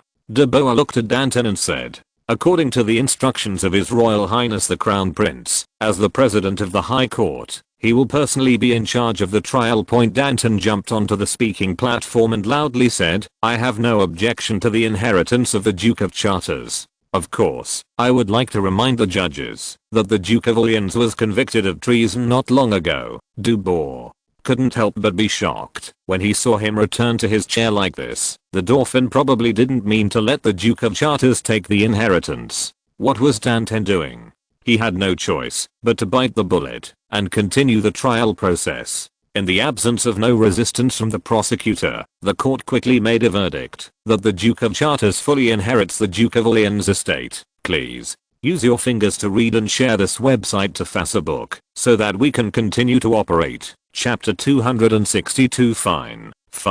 Still fine. When the Duke of Chartres heard the judge's verdict, he immediately became happy and turned around to celebrate with several of his lawyers. The lawyer with the fat on his face stood up and bowed slightly to the judge. "Dear Judge, please sign an execution document to order the banks to unblock the Duke of Orleans' bank account." "Oh, it should be the Duke of Chartres' bank account now. Property." Dubois suddenly frowned.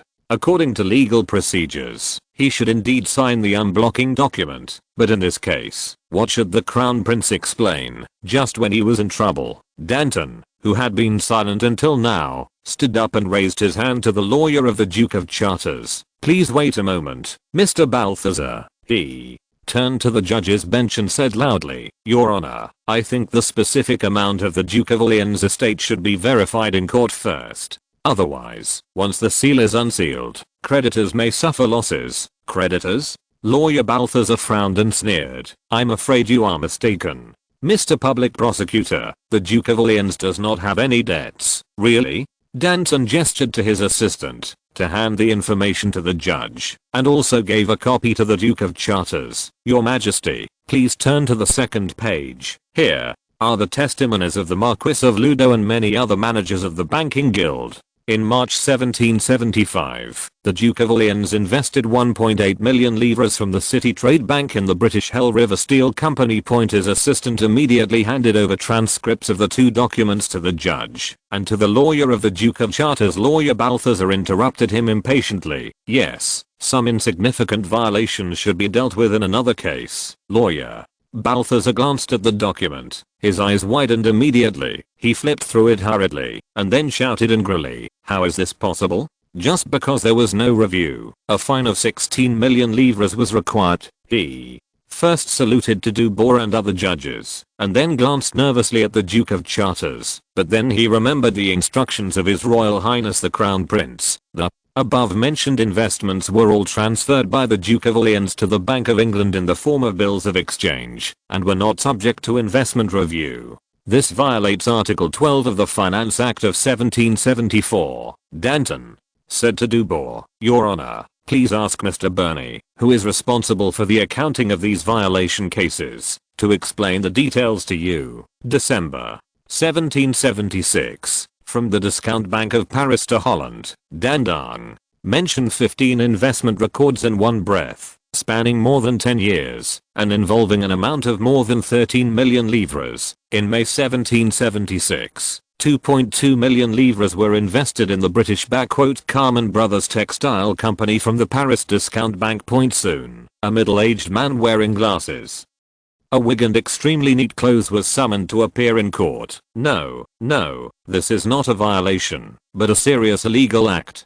Danton waved his hand vigorously. "Please look at this fine document issued by the Financial Audit Commissioner." He immediately took a deep breath, took out the prepared manuscript, cleared his throat and said, "Your Honor, first of all, I will explain to you the basis for the fine against the Duke of Orleans for this illegal investment in 1775. After this money is invested in British steel, it will play an extremely critical role in supporting the research and development of its smelting technology, which will give it an overwhelming advantage over similar French companies in hard steel products." He added a lot of professional terms and finally concluded, "It can be seen from this that from 1775 to the present, due to the illegal investment of the Duke of Orleans, at least 7 steel plants in France have closed down, resulting in losses of more than 3 million livres. If The Duke of Orleans had submitted an application for investment review to the financial department. I believe that the investment would have been rejected, and the money would have stayed in France to help improve local steel-making technology. De Boer's eyes lit up when he heard this. He could still calculate like this. Which genius came up with this idea? Now His Royal Highness the Crown Prince's orders were finally settled. Lawyer Balthazar immediately said angrily, "It's simply ridiculous. Let alone more than 10 years ago. Even the current investment review is just a show. Even if it was reviewed back then, it would not be rejected." Mr. Burney, who was in charge of accounting, retorted coldly, "You are seriously slandering the government department. I can produce a lot of evidence to prove the high efficiency and dedication of the audit department. As for your statement that it would not be vetoed in 1775, please provide concrete evidence."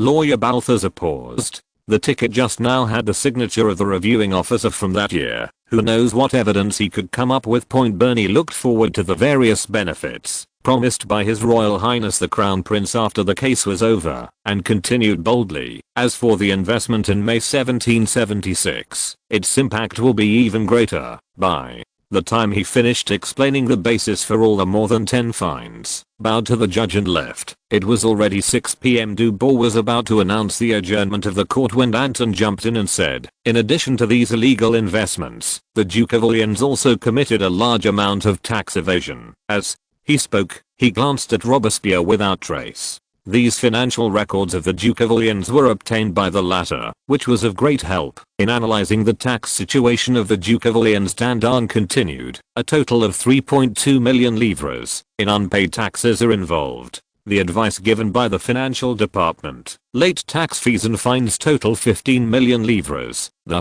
Duke of Chartres almost spit out blood when he heard this. The 2 fines just now confiscated more than half of his father's assets. Danton was still stating impassionately. "In addition, the Duke of Orleans also committed a lot of violations in the previous transactions of farmland and manor. The amount of the fine for this part is, there is testimony that the Duke of Orleans is involved in illegal slave trading, needs to pay a fine." With the identity and status of the Duke of Orleans at that time, no one would mention these so-called violations. Even if someone pursued them, they would probably be pardoned by the king.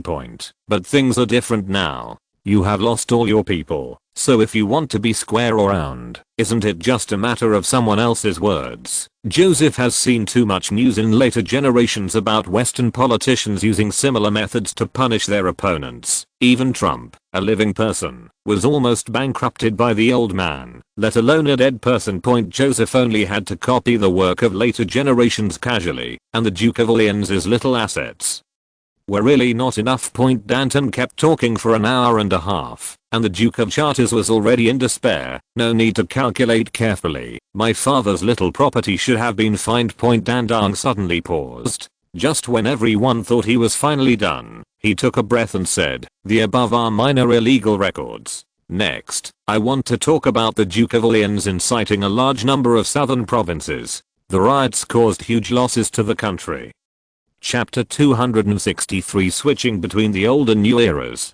Dubois looked at his watch. It was already past 9 p.m. He hurriedly interrupted Danton, who still had more to say, and said that the court would be temporarily adjourned and would continue tomorrow morning. The Duke of Chartres had long lost the complacency he had when he was waiting to inherit a huge fortune during the court session. Hearing this, he felt as if he had been granted amnesty and jumped out of this place that had caused him so much suffering like a wild dog. The court session continued as usual in the following days. On the third day, Danton had already calculated the fine of the Duke of Orleans to 68 million livres, and at this time he had just begun to calculate the specific losses of the riot. As for the Duke of Chartres, he no longer appeared in court from the next day, leaving all matters to a few lawyers' office of the Industrial Planning Bureau on the second floor of the Tuileries Palace.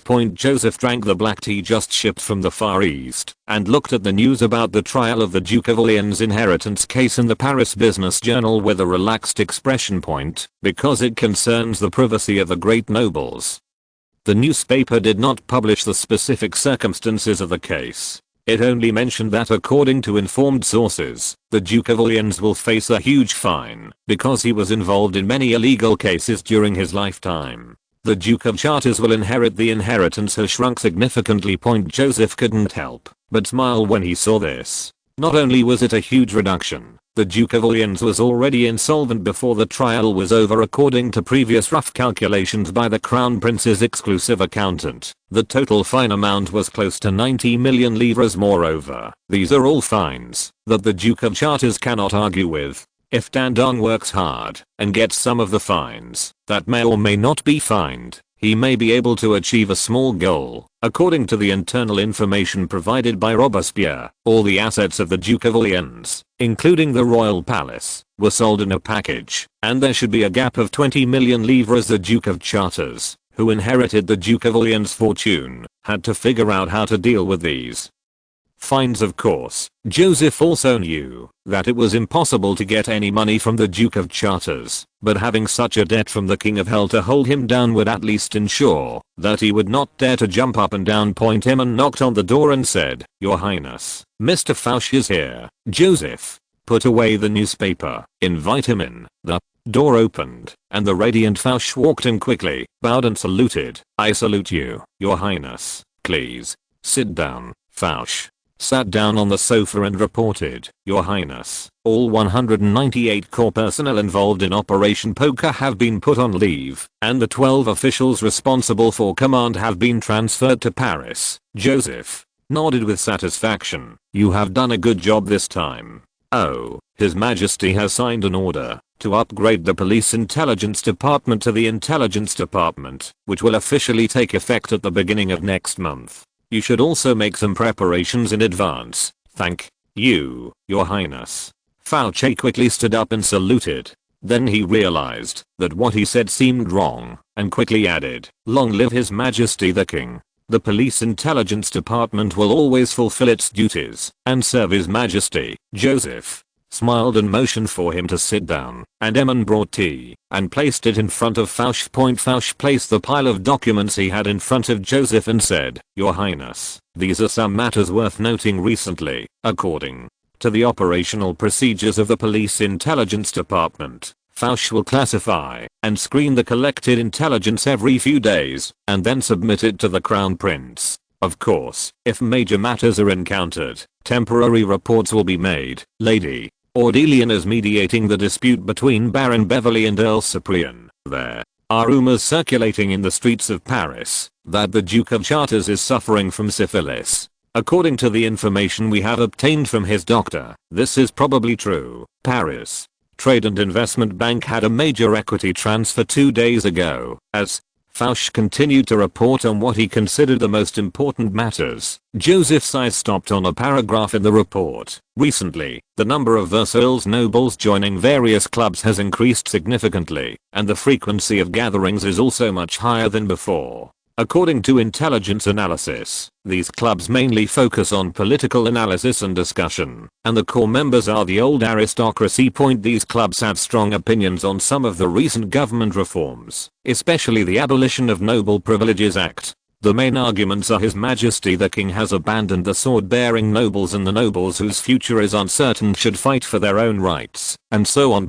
As for the yet to be promulgated specific details of various taxes on farmers' redemption of taxes, they are more inclined to make representations to Her Majesty the Queen, hoping to increase the amount of redemption and increase the compensation to the lords. Recently there is a song called Leave My Land which is very popular among the old aristocracy. The content of the song is about a nobleman who lost his land rent and left his fiancée to adventure in the Caribbean because he could not afford the cost of marriage, and finally died tragically at sea.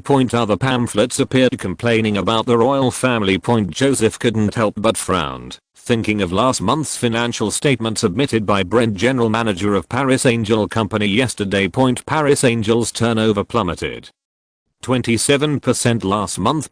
He connected the two things together and suddenly felt a sense of alarm in his heart. The core customers of Paris Angel are the aristocrats of Versailles, among whom the old aristocracy accounts for a large part. The decline in Paris Angel's turnover shows that the aristocrats are seriously bearish on their income expectations, leading to a downgrading consumption. Fouche's report mentioned that the old nobles began to gather to complain and composed a pitiful song. which further showed that they were extremely dissatisfied with the abolition of noble privileges. Although he had eliminated the leading figures of the old aristocracy, they could not make any big waves for the time being, but the resentment in their hearts was obvious. But these people are currently the core class in France. Whether it is consumption power or influence, the capital aristocracy cannot replace them for the time being.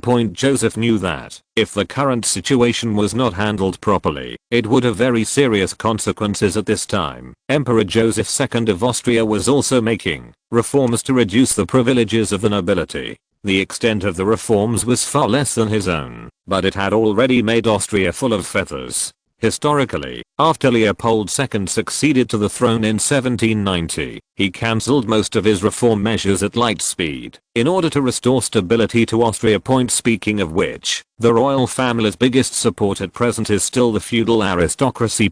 Without their support, capitalists naturally like to set rules for the king, such as signing the constitution according to the king, or simply making the king disappear. But if you want an industrial revolution, the country must move towards capitalism. Therefore, one of my priorities in the future is how to suppress the power of capital in the process of industrialization. First of all, we must try our best to support the capital aristocracy, to occupy the capital market, and prevent pure capitalists who are only interested in profit from controlling the market. The most important thing is that you must control the country's capital lifeline as much as possible, and implement state-led management of key resources and fields. Only in this way can the capital forces give up the idea of rebellion.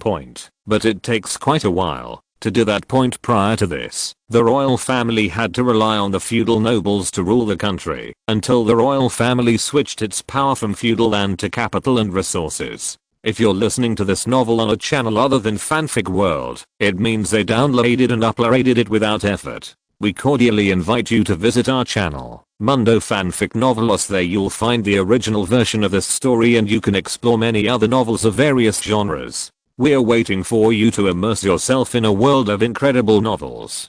Chapter 264, Fighting for Industry. After that, Joseph basically didn't listen to Fouch's report. Anyway, there were documents, so he would read them later after Fouch left. Joseph looked at the sunshine outside the window and stretched his waist. Speaking of which, after his operations over the past year, he has stabilized debts, survived famine, and improved the situation of the people at the bottom. The possibility of France opening a big expansion pack is extremely slim. The most pressing survival issue has been initially solved. But the price is that it touches the cake of the old aristocracy and causes new social problems. However, the domestic cake is only so big in total. If more is given to the peasantry, the aristocracy will definitely lose a piece. Therefore, if you want the aristocracy to solidly unite around the royal family and continue to shine for France, you must make the cake bigger and let them participate in the new process of dividing the cake. So, how to make the cake bigger? Joseph pondered and picked up the teacup, only to find that the tea had already cooled down. Hemming on the side was very eye-catching, and motioned to the servant to bring new tea. Your Highness, would you like a piece of cake? Oh, no, thank you. Joseph smiled and shook his head. The quota for taking in cakes must be reserved for when you go to Her Majesty the Queen. Praise for your frugality. Emin, who had no idea about the dangers of eating too much sugar, could only think of this explanation, and retreated to the door with compliments. The warm black tea made Joseph feel peaceful. He couldn't help but think of Napoleon. At that time, France was also facing a serious problem of not enough cakes. Napoleon's solution was to direct the internal pressure to the outside, take other people's cakes, and share them with the French. He couldn't help but sigh. War is a main theme of this era, and multiple wars break out at the same time almost every year on the European continent. If you don't hit others, others will hit you. What everyone wants is to grab an extra piece of cake from other countries. Of course, even if you are trying to grab the cake, you must not be as reckless as taking the emperor, and your appetite must not be as big as him, causing the whole of Europe to target France, and eventually being dragged to death, walking on two legs. In addition to looking outward, we must also make the domestic cake bigger.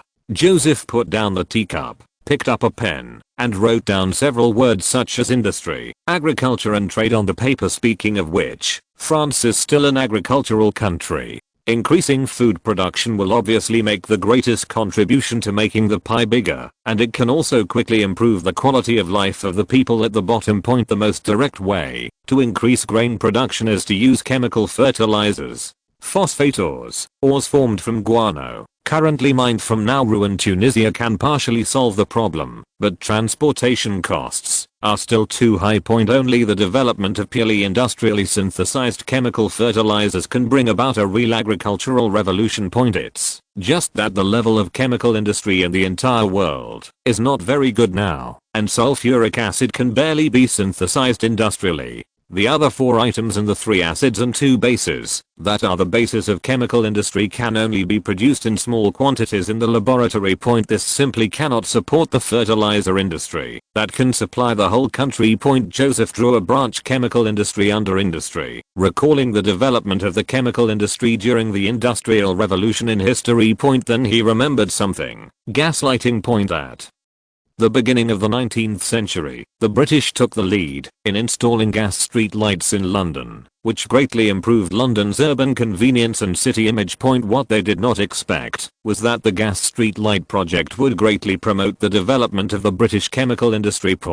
Because a large amount of coal tar was produced during the distillation of coal gas, when the British dealt with this sticky and disgusting thing, they found that it was rich in many useful ingredients, such as aniline. After that, industries utilizing coal tar flourished, making rapid progress in Britain's processing industries such as disinfectants, dyes, flavors, and even explosives. In the process, it promoted the great development of chemical industry technology. In this era, where the textile industry is king, dyes are high-tech crystallizations. Joseph nodded secretly. The gaslight project was definitely a good breakthrough. In addition to promoting the development of the chemical industry, cheap and convenient gas lamps themselves can also bring huge benefits. They light up the city, allowing the city to increase the time for commercial activities and generate profits at night when there is originally no profit. For industrial production, low-cost lighting equipment can increase the factory's operating hours, making night shifts possible. This can directly increase the country's GDP. In addition, gas lighting also promoted the development of France's coal industry. Even the entire gas lamp project will be exported abroad in the future, making it an industrial business card of France. Joseph looked at the long list of benefits brought by gas lighting and couldn't help but smile. At the moment, Murdoch, who invented gas lighting, was in his own hands, tinkering with steam engines for France in Nancy. It can be said that everything is ready for the gaslight project. I've decided on the Englishman's nonsense. The next day. Joseph walked out of the conference hall with a happy expression. At the cabinet meeting just now, the grain yield decree had been passed. Once registered in the High Court, it will soon be implemented across the country. This is not surprising. Not to mention that the current cabinet ministers are basically Joseph's people. France just had large-scale riots due to food shortages not long ago. At the moment, increasing food production is the biggest political correctness. No one will do this. Looking for trouble. Joseph remembered the gaslight plan and said to Mirabeau as he walked, "Do you know anything about gaslighting?" The latter thought for a while and recalled, "Your Highness, I remember reading a paper that mentioned this thing. The lamp seemed to burn a gas made from coal. The light was very bright." "That's right." Joseph nodded. "I'm going to set up this kind of lights on the streets of Paris. If everything goes well, we can light up the entire Paris night at a very low price." Huh? Street lamp? Mirabeau obviously did not understand the importance of gas street lamps. Joseph then briefly told him about the great value of gas lighting, which made Mirabeau's eyes widen. "Yes, Your Highness. The factory can operate 24 hours a day and the store is open all night. It's really great, but this technology is not mature enough yet." Joseph poured some cold water on him. "However, I know who is good at this. Now I need you to help me make a plan for erecting street lights across Paris and make a preliminary plan. Budget. Oh, and Versailles, too." "Yes, Your Highness. I will submit a report to you as soon as possible." Just as Mirabeau was speaking, he saw Louis XVI's valet approaching, caressing Joseph's chest and saluting. "Dauphin Palace. His Majesty the King invites you to his workshop." "Okay, I'll go right away." Joseph nodded and said to Mirabeau, "We will discuss the details later." Not long after, in the royal workshop, Louis XVI faced a wooden machine that was nearly 3 meters wide, 2 people tall, and equipped with a large number of cylinders. He raised his hand to Joseph in a low mood. "This is it, the automatic loom you asked for." Chapter 265. The clarion call for the textile industry to fight back. Joseph suddenly showed a look of surprise, stepped forward and stroked the machine with a simple shape. Perhaps it should be regarded as science fiction in this era, and turned to Louis XVI. "You are definitely the greatest in France." "No, the greatest in Europe. The mechanical master. It only took you less than half a year to build this machine perfectly. It's just an imitation." Louis XVI curled his lips. "And it's just a boring thing used for weaving." As he spoke, light flashed in his eyes again. "By the way, son, when will we start developing the rifled gun you mentioned last time?" "You can do it anytime you want." Joseph smiled, then patted the automatic loom beside him. "And I must say, this is not a boring thing, but the hope of French industry. Do you remember the most important source of finance for the British was their textile exports? Now the British have begun to use this kind of machine in their factories, which can reduce the cost of textiles by more than 20%, while increasing output several times. Without your hard work, Lyon's textile factories would soon be driven to a dead end by the British and eventually collapse in large numbers. But now, we have the capital to compete with the British." Louis XVI began to smile. "Well, so I at least saved Lyon. Not only Lyon, but also the fashion industry in Paris, as well as a large number of silkworm farmers, cotton farmers, and hemp farmers. You gave them hope." Joseph continued, "And according to the information I got, because this machine is expensive and needs to be driven by a water wheel, there are not many British factories that use it. If we use a steam engine to drive it and promote it on a large scale, it can even be used in shorten the gap with the UK in the textile industry. This will increase France's textile exports and generate high fiscal revenue. In other words, you also saved our finances. Archbishop Brian will be very grateful to you." In fact, according to Joseph's plan, it is far more than just shortening the gap. If on the basis of the automatic loom, the automatic jackwood machine invented by France and the automatic carding machine invented by the Americans are used at the same time, and an industrial chain is formed in Lyon, it can even surpass the textile efficiency of the United Kingdom. These advanced concepts can only be put forward by him who has experienced industrial integration and integration in this era. Aha! Louis XVI suddenly became energetic after hearing this. "This is just a small gift that I, as the king, give to France." He waved to the weaver standing outside the door. "Ettore, Dominique, come and show His Royal Highness the Dauphin how this machine works." 7 or 8 weavers immediately walked in, saluted Louis XVI and Joseph, and then placed the large frame of combed cotton on the automatic loom, then carefully set up the machine, tied the threads and shuttle, and finally attached the connecting rod to the large water wheel at the Palace of Versailles. The automatic loom immediately started moving. The steering plate rotated slowly, and a large number of shuttles flew back and forth under the operation of the weaver. Well, the automatic loom of this era is far from being fully automatic, but it is already better than the manual loom. The efficiency is sky high. Not long after, a piece of cotton yarn more than 2 meters wide appeared at the end of the machine, and continued to lengthen at a speed visible to the naked eye. Louis XVI leaned into his son's ear with some pride and said, "Look at the connecting roller in the middle. British machines often get stuck. I added a distance adjusting spring there, and there has almost never been a problem again. You are simply the Hephaestus of France." Note 1. Joseph immediately sent a string of rainbow farts to his father. He originally thought that it would be great to be able to copy the British automatic loom, but he didn't expect that France's #1 craftsman could actually improve it. You know, this thing is basically equivalent to the technical content of the 5-axis linkage machine tools of later generations, and it is a high precision product. Louis XVI happily showed his son a thick pile of manufacturing processes, and then summoned more than a dozen assistants who worked with him to build the loom. With these process drawings, Mr. Frauhang and the others can create automatic looms. Machine. Joseph nodded and thought about whether the factory producing looms should be located in Saint Etienne or Nancy. However, if you build a factory from scratch, it will take at least several months to put it into production. He suddenly thought of a place, looked at Frauhang and other craftsmen, and said with a smile, "The first batch of looms were manufactured in the Royal Ordnance Factory. Please complete at least 10 of them as soon as possible, and then transport them to Lyon. The Ordnance Factory has all kinds of machines, and there are also a large number of carpenters and blacksmiths who can help.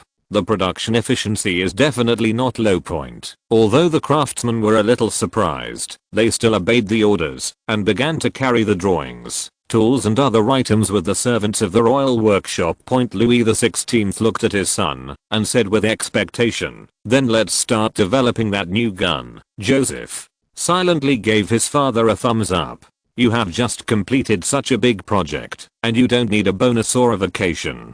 You are a role model for French model workers." He took a deep breath, asked the servant for a pen and paper, then lay on the platform with the cotton basket on the side of the automatic loom, and drew a sketch of the gun. "We first need to combine the flash cap firing device and the existing rifled gun."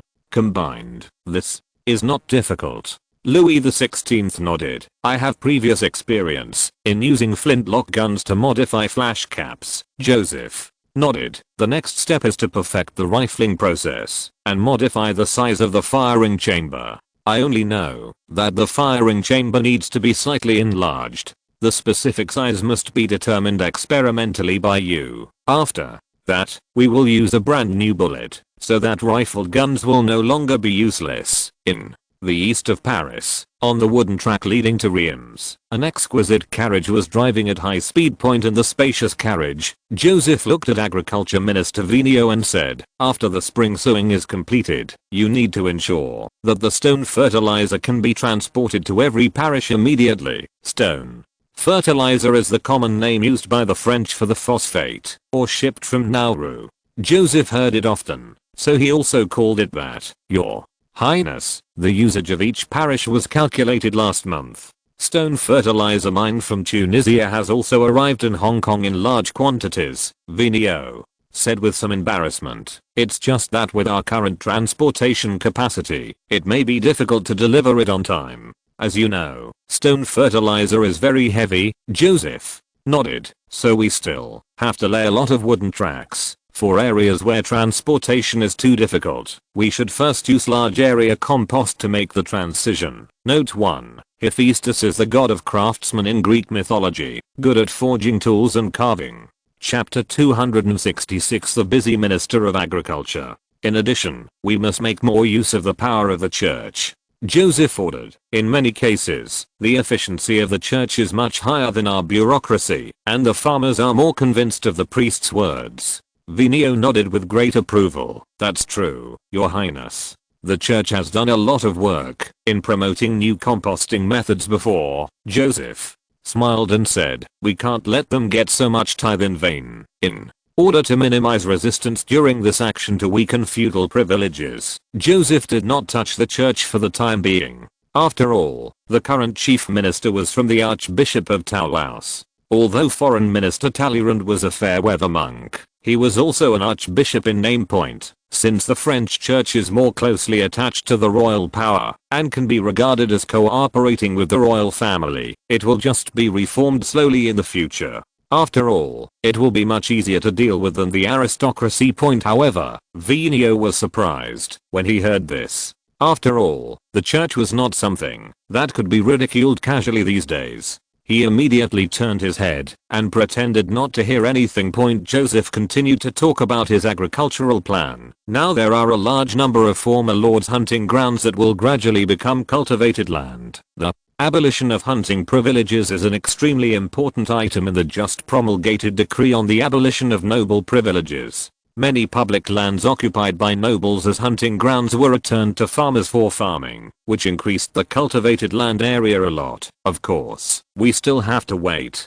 Only when farmers have a plan on how to redeem their land can it truly become cultivated land. You need to carry out some planning to encourage farmers to sow vegetables, especially in parishes that are relatively close to the city. For example, some financial subsidies can be given in the early stage, and the government can organize vehicles to transport vegetables to the city for sale, reducing farmers' transportation costs. In France right now, due to the high freight costs, farmers can hardly make any money as long as the distance exceeds 4 kilometers, Joseph said, and looked at his feet. So we still need to build more rail transportation. If there are wooden rails, vegetables in the countryside can be transported dozens of kilometers away. Vigneault hesitated and said, Your Highness, as far as I know, there are enough vegetables such as onions and carrots in the city. Onion?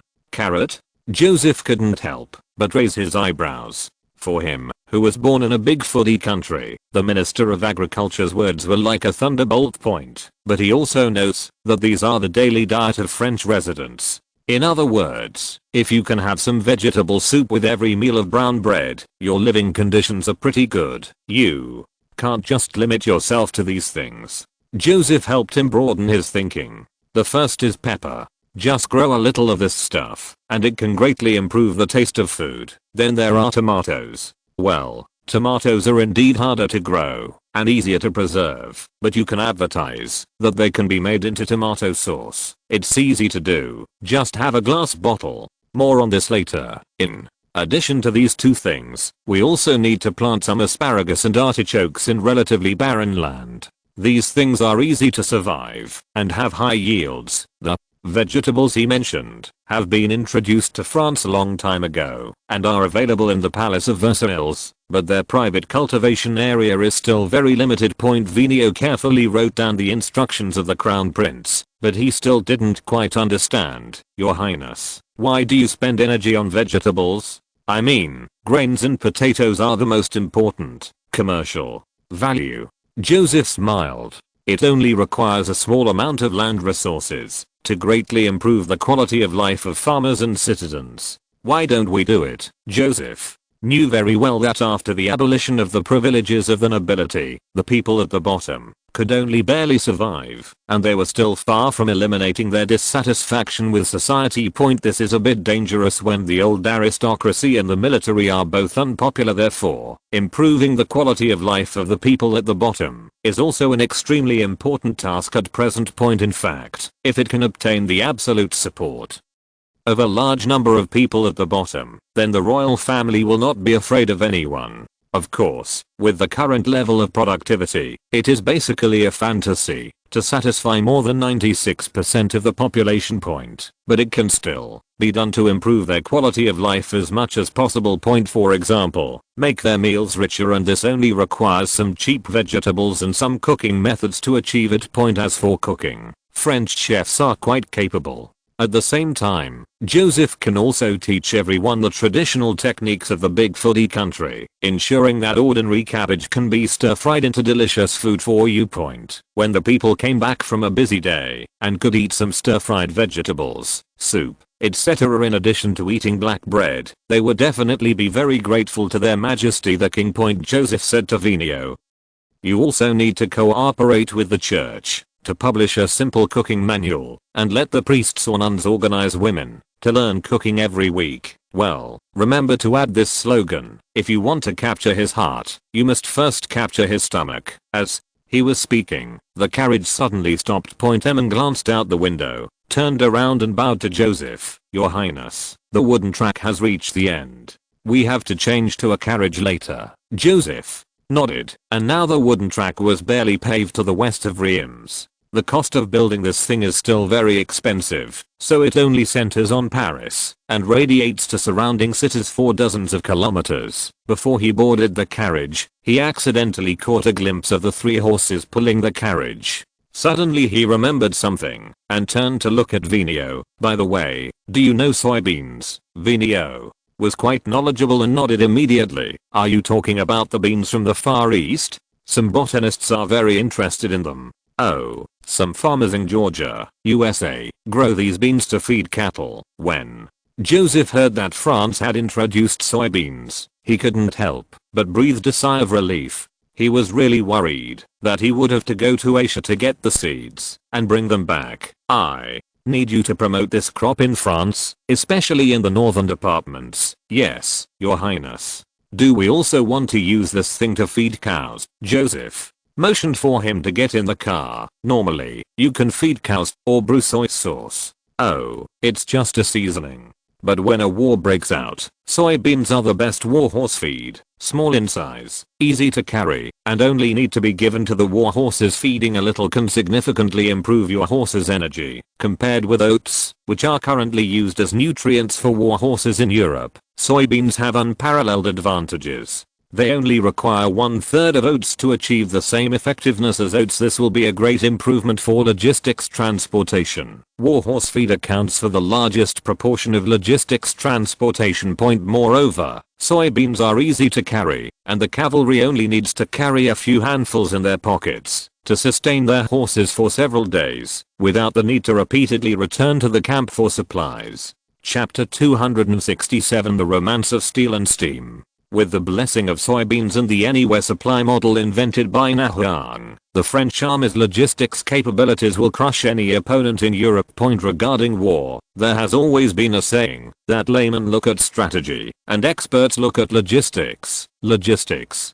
is always the most important aspect of war. So from the spring and autumn period to the Three Kingdoms, everyone loved to burn other people's food and grass at every turn. The logistical advantages brought by soybeans are even more important than new firearms. Joseph continued, when there is no war, soybeans can be purchased in large quantities from farmers and stored in strategic grain reserves. What he didn't say was that in the event of a serious famine, this stuff could be mixed into bread and used as rations. Vino followed Joseph all the way. When he was having dinner, he looked at the thick pile of work arrangements and couldn't help but feel tired. He originally thought that as the Minister of Agriculture, he would be busy planting potatoes as he did before, and he would have a lot of leisure time, but he didn't expect that the Crown Prince would have so many tasks pressed down on him. It seems that the promise to take Mrs. Leclauro to travel to Spain is going to come to nothing. 2 days later, the convoy arrived in Nancy. Vergniaud has been busy with potato procurement since then, and now northeast France has almost become a potato breeding base. As Minister of Agriculture, he must pay special attention to it. Joseph went straight to the Industrial Development Park. This is the destination of his trip. If we want to make the domestic pie bigger, vigorously promoting industrial development is fundamental. Only a small amount of the dividends from the Industrial Revolution would be enough to feed the disgruntled aristocracy. Historically, the British did just that. Still far away, Joseph saw several thick black smoke billowing into the sky. In future generations, this will definitely be severely punished by the Environmental Protection Department, but now it is a symbol of advancement and civilization. Joseph did not notify the development zone this time. He only informed Rameau, the person in charge of the development zone, 1 hour before arriving here. So at this time, only Rameau, William Murdoch, Sandal and a dozen other people were waiting at the door to greet him. Joseph rode with them on a hand-cranked car running on a wooden track and drove towards the depths of the park. Since this section is downhill, even though there are only 2 people pressing the rocker, the car is still going very fast. Joseph looked around and saw that nearly 1/3 of the park had been built with factories. Compared with the sparse buildings when he arrived last year, it seemed full of life. Rameau wiped the black ash on his face with a handkerchief. God is my witness, he washed his face clean when he went out. It was all the soot that was stained along the way, and then introduced to the Crown Prince diligently. Your Highness, now more than half of the factories in the development zone have achieved production standardization, and production efficiency has increased several times compared with before. The remaining factories, well, they can only be regarded as workshops now. Many of them are newly built, but they are also popularizing standardized production. Our goal is to have more than 80% of factories reach production standardization within this year. The Attitude of these factory owners is very different now from last year. They have seen with their own eyes the terrible efficiency of other factories. After they implemented standardized production point efficiency can reduce costs and increase output. And that is the shining river. For capitalists, no one can stop them from doing anything that can make money. As a result, the production management consulting company that Jensen had built before is now prospering, and the cost of standardization and restructuring continues to rise. Employees have to work until dark every day before getting off work. Ramo stood up and pointed to a large factory building on the west side. Your Highness, look, that is Viscount Olivier's ironworks. Oh, he later increased his investment twice and now owns 3 blast furnaces. Reflecting it has 4 furnaces and has produced nearly 24 million pounds of iron ingots in the first 3 months of this year. It is expected to produce more than 98 million pounds this year. Furthermore, his steel making workshop has hired many British technicians, and the quality of the steel produced now has basically reached the level in Birmingham. He added in a low voice, "It's just that the cost is a bit high." Joseph nodded. France's steel industry has been lagging behind Britain's for decades. In addition, there is already little iron ore, so it is difficult to catch up with Britain in terms of cost. He remembered that when he came last year, the pig iron production in the entire development zone was only 7,000 tons. Now, Viscount Olivier alone has reached 98 million pounds, or nearly 50,000 tons. This rate of progress is already amazing. Last year France's national pig iron production was only 120,000 tons. With the park's policy support and production standardization, this iron making plant produced nearly half of the country's output last year. Supervisor Amo continued, with the addition of the Gregor Brothers Ironworks and several other smaller ironworks. The entire development zone's iron ingot production this year should exceed 200 million pounds. 200 million pounds is nearly 100,000 tons. The Nancy development zone has basically reached the pig iron output of France in the past. Joseph couldn't help but smile. If the iron smelting plants in Saint-Étienne and Lille are included, France's pig iron production this year is likely to exceed that of the United Kingdom by a lot. Although the cost may be higher than that in the UK, only with steel production can the industrial revolution be possible. This is a very good start. He asked Ramo again, "What about the sales situation, Your Highness? We have recently laid a large number of wooden tracks in our country, which consumes more than 60% of the iron ingots. Most of the rest are sold in Paris and the southern provinces, and some are sold to countries such as Bavaria and Württemberg nearby. Although the wooden track is mainly made of wood, it is still covered with a layer of iron to prevent wear and tear. In addition, iron is also used in rivets, joints and other parts. Therefore, if the iron production in Nancy had not increased significantly, even the 20 to 30 kilometers of wooden tracks around Paris would not have been laid. If you want to lay railway tracks in the future, the consumption of steel will be astronomical. Joseph suddenly remembered the blast iron making technology.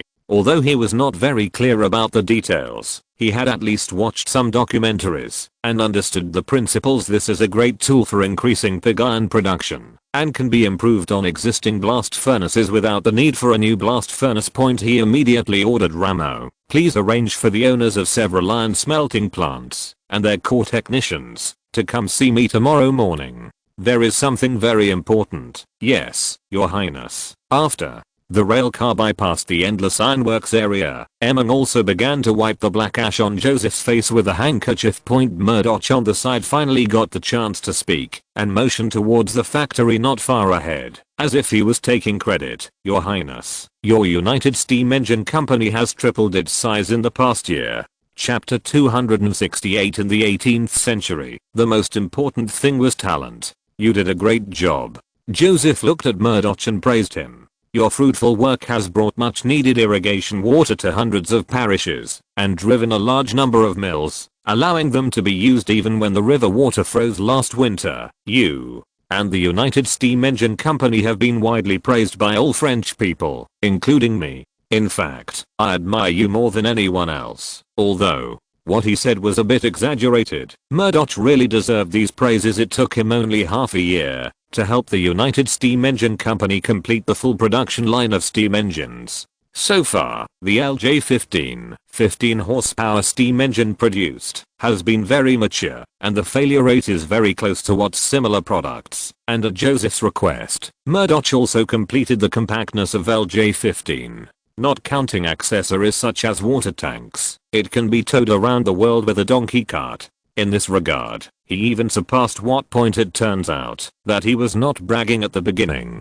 He is indeed a world-class technician. Murdoch was so flattered that his face flushed with praise. He immediately touched his chest and bowed, saying, "I'm extremely honored to receive your affirmation. Please believe that I will definitely make the United Steam Engine Company reach a more glorious peak." He paused and raised his voice. "That will be a glory that surpasses Bolt and Watt Company." Joseph wanted to laugh when he heard this. How deep must this technician's resentment towards Watt be? He suddenly had a bad idea. If he painted a contour painting of Watt with a stern face and hung it in Murdoch's office, would it be possible to improve the latter's work efficiency by several times? Sandal on the side continued, "Your Highness, in fact, we are already on the road to surpassing." He and Murdoch looked at each other. The prototype of our latest high-pressure steam engine LJ26H has completed the test 2 months ago, and it has been working normally for more than 60 hours continuously, and the power has reached 26 horsepower. Great. Although Joseph had heard about this news before, he was still very happy to hear it again at this time. High-pressure steam engines are the direction of the future, and are a real tool that can improve thermal efficiency. Higher thermal efficiency means less coal consumption and more things can be done. Due to Watt's conservatism and stubbornness, he has been unwilling to accept high-pressure steam engines, so France has already gone ahead of Britain in this field. Murdoch added, "Your Highness, we have basically completed the mass production preparations for LJ26H, and it is expected that production and sales will begin at the beginning of next month." As he spoke, the rail car had arrived at the main entrance of the United Steam Engine Company. Joseph wanted to see the latest model of high-pressure steam engine, so he got off the car here. The company was busy and lively, and the craftsmen kept moving materials into the shed. There were sounds of clanging and hitting metal everywhere. The machinery of this era was mainly built by hand. Of course, there were also harsh sizzling sounds from drilling machines, milling machines, etc., which, together with the workers shouting, constituted a rough and high-pitched movement belonging to the steam age. The workers just took a curious look at the team of gorgeously dressed visitors and continued to work under the urging of the supervisor. Most of them were recruited in the past 6 months and had never seen His Royal Highness the Crown Prince. Murdoch took Joseph to the second assembly site on the east side of the company, where a steam engine more than 1 person tall was placed, which was obviously larger than LJ15, and several craftsmen were busy around it. After Murdoch learned that the Crown Prince was coming, he asked people to start burning the boiler.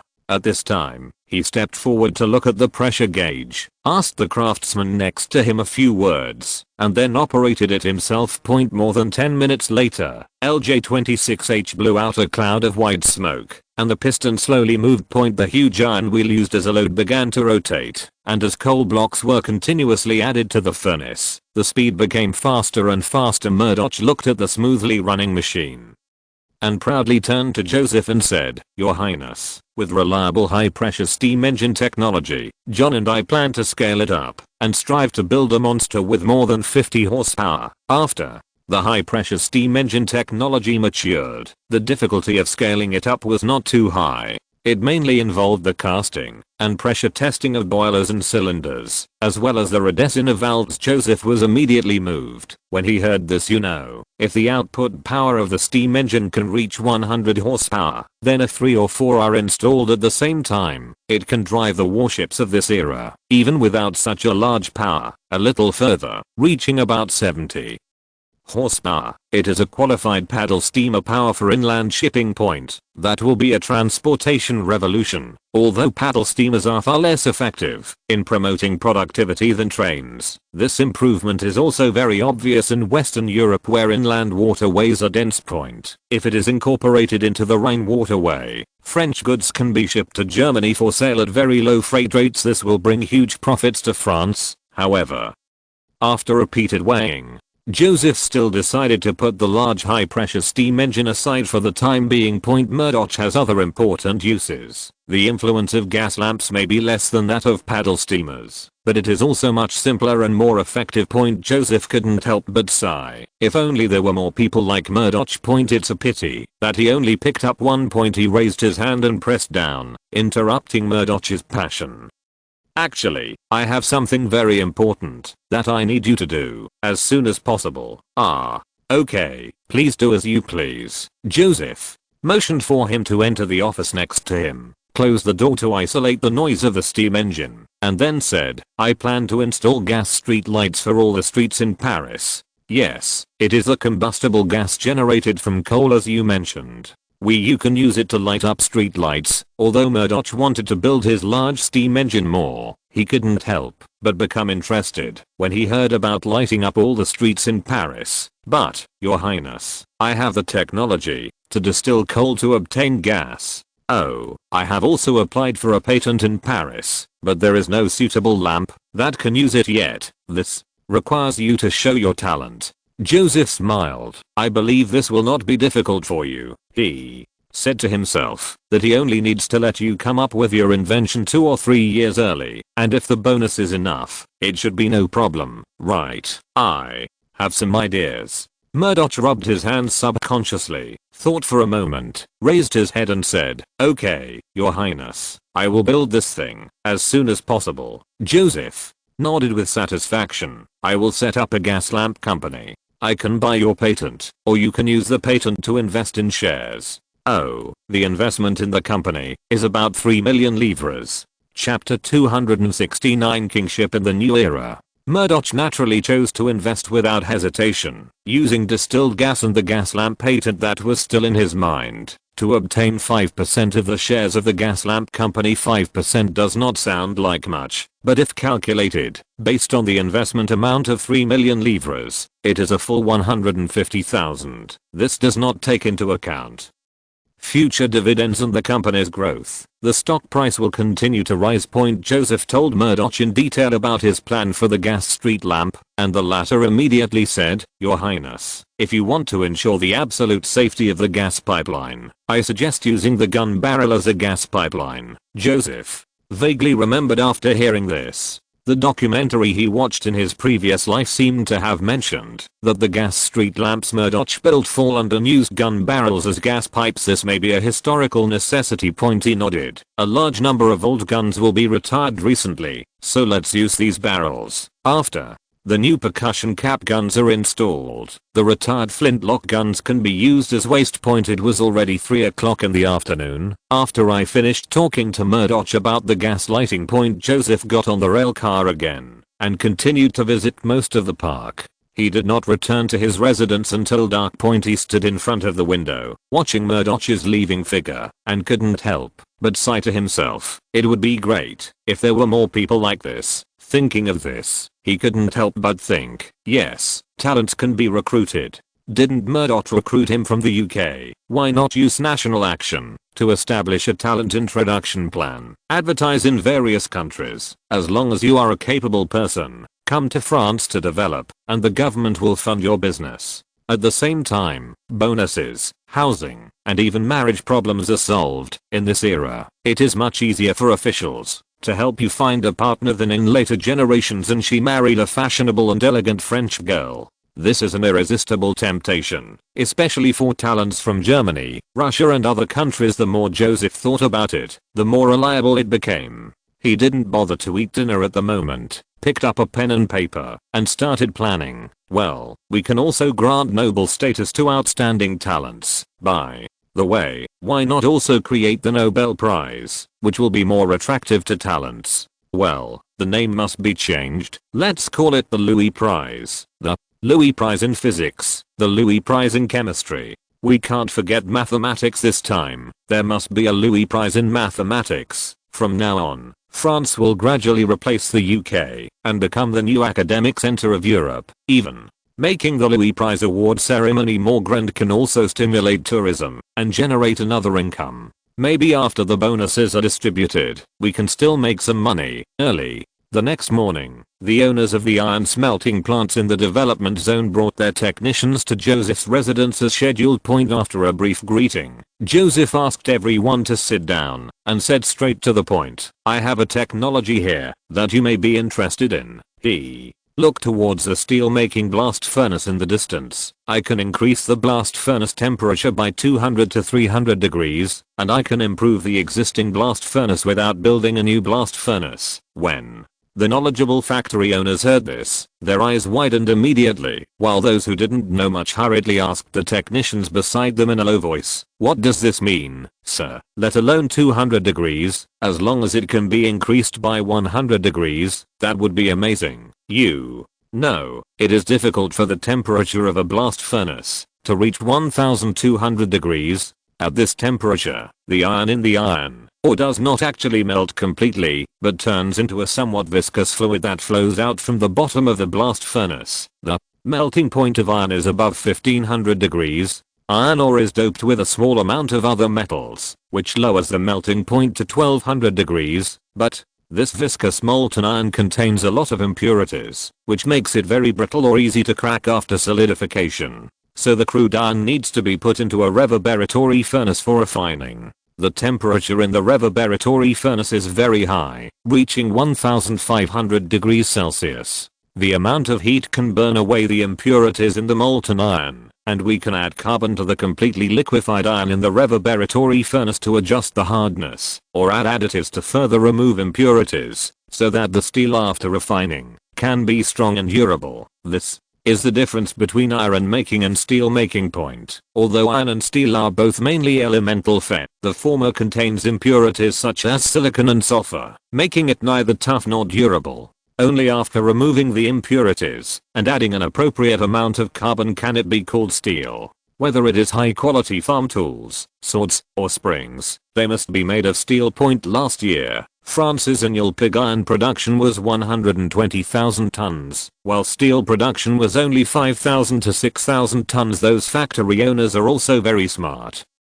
And after hearing this, they roughly understand that if the temperature of the iron making blast furnace can be increased by more than 200 degrees to 1400 degrees, many things that can be done in steel making can be done in the iron making furnace. It will be done. Even for less demanding applications, high quality iron from the blast furnace will do the job. This can definitely greatly improve the efficiency of your factory. Joseph saw that all the factory owners were looking at him with burning eyes, and then he continued, "I believe everyone knows the significance of improving by 200 degrees, increasing the furnace temperature can make the ore produce iron faster, and the amount of iron produced every day can be greatly increased. In addition, the high temperature can cause the silicon doped in the iron to be oxidized in large quantities in the blast furnace." He was not sure whether the people in front of him understood things like silicon oxidation, so he simply said, "In short, it is to improve the quality of iron ingots and greatly reduce the time for subsequent steel making." Viscount Olivier finally couldn't bear the temptation and asked carefully, "Your Highness, can you tell us how to obtain this technology?" Joseph smiled slightly. "Actually, I'm planning to establish a French Steel Technology Association. Members of the association will be able to use all technologies belonging to the association, such as blast furnace heating technology. In addition, the association will also organize members to conduct research and development of new technologies, improve everyone's production technology." None of the factory owners answered the call, because they all knew that such a good thing must have many restrictions. Joseph looked around at everyone and continued, "Oh, the association will also coordinate some matters among its members, such as sales restrictions on steel production and product quality assessment. Of course, if you don't use the association's technology, then naturally you don't have to follow the restrictions." He then explained to everyone what the restrictions and assessments were. To put it simply, if you use the technology of the Iron and Steel Technology Association, whoever you want to sell the steel you produce must obtain the permission of the association, and you must not sell it to orders that are prohibited from selling. Quality assessment means that the association inspects your products and publishes product grades. The steel industry is the backbone of the Industrial Revolution. As long as steel can be controlled, it can basically restrict the production of most companies. As long as you are the manager of the association, you can effectively control the capitalists, and at the same time you hold the handle of the knife to divide the cake.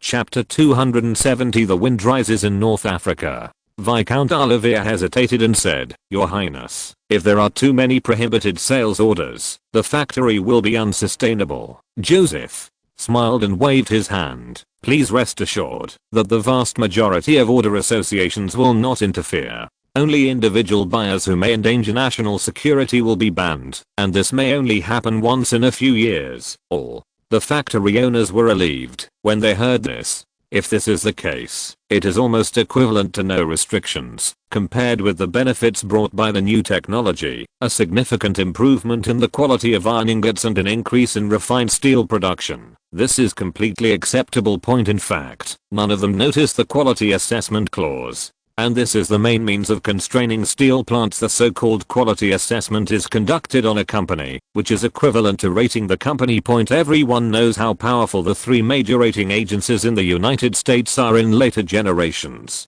If you don't like it, they will lower the rating and your stock will explode immediately. At the moment, none of these factory owners have ever seen this kind of operation. Just imagine, other steel plants are all grade A++, but yours is grade B. Who will buy your products? In the future, these factory owners will not be allowed to cooperate honestly with His Highness the Crown Prince. Joseph threw out another bait. "Oh, soon the association will also announce an iron making technology that uses new fuels, which can further reduce impurities in iron ingots and increase production." He was referring to the use of coke to make iron. After gas lamps came into use, one of the byproducts of distilling gas was coke. As a fuel for iron making, this stuff has the advantages of low impurities and high heat. It can be developed as one of the supporting industries of gas lamps. This time it was Mr. Gregor who couldn't sit still at first. "Your Highness, Gregor Brothers Steel Company sincerely hopes to join the Steel Technology Association." Viscount Olivier and other factory owners immediately followed suit. "Your Highness, Hilk Steel Company has also applied to join the association. There is also the Red Furnace Iron Works, and will hire steel." Joseph motioned to Ramo, the development zone director on the side, to distribute the already prepared association management regulations and application forms to everyone. "Everyone just fill out the application and submit it to Mr. Ramo. After that, the association will send technicians to teach you new skills. Smelting technology, you may have to wait for a while. After all, there will be a lot of procedures." In fact, there are no procedures, but Joseph has not yet applied for a patent for hot blast iron making, and technicians are still required to turn their principles into drawings, which all takes time. Factory owners don't mind being a few months late. After all, given the efficiency of this era, it won't be too fast to produce something new. Joseph warned again. "Oh, by the way, you can first purchase some refractory bricks and a steam engine to drive the blower. These will be used later." The factory owners hurriedly asked their technicians to write it down. Joseph stayed in Nancy for 3 days, finishing all aspects of the development of the industrial enterprise, and then set off south to Saint-Etienne. The newly built industrial development zone there was officially put into use 4 months ago, because it is located closer to Paris. Its scale is no smaller than that of Nancy. Joseph naturally had to go there to take a look, and at the same time, he also wanted to bring the steel plants there into the Steel Technology Association. The trip to Saint-Etienne was much the same as that of Nancy. When Joseph left the development zone here, he was ready to continue eastward to Lyon, the center of the textile industry in France, to promote the automatic loom that had just been successfully imitated. There was no way around it. Nowadays, every industrial field in France required him to build the framework and lay out advanced concepts before gradually handing it over to Mirabeau and the others. This time, he was so busy that he couldn't even touch the ground.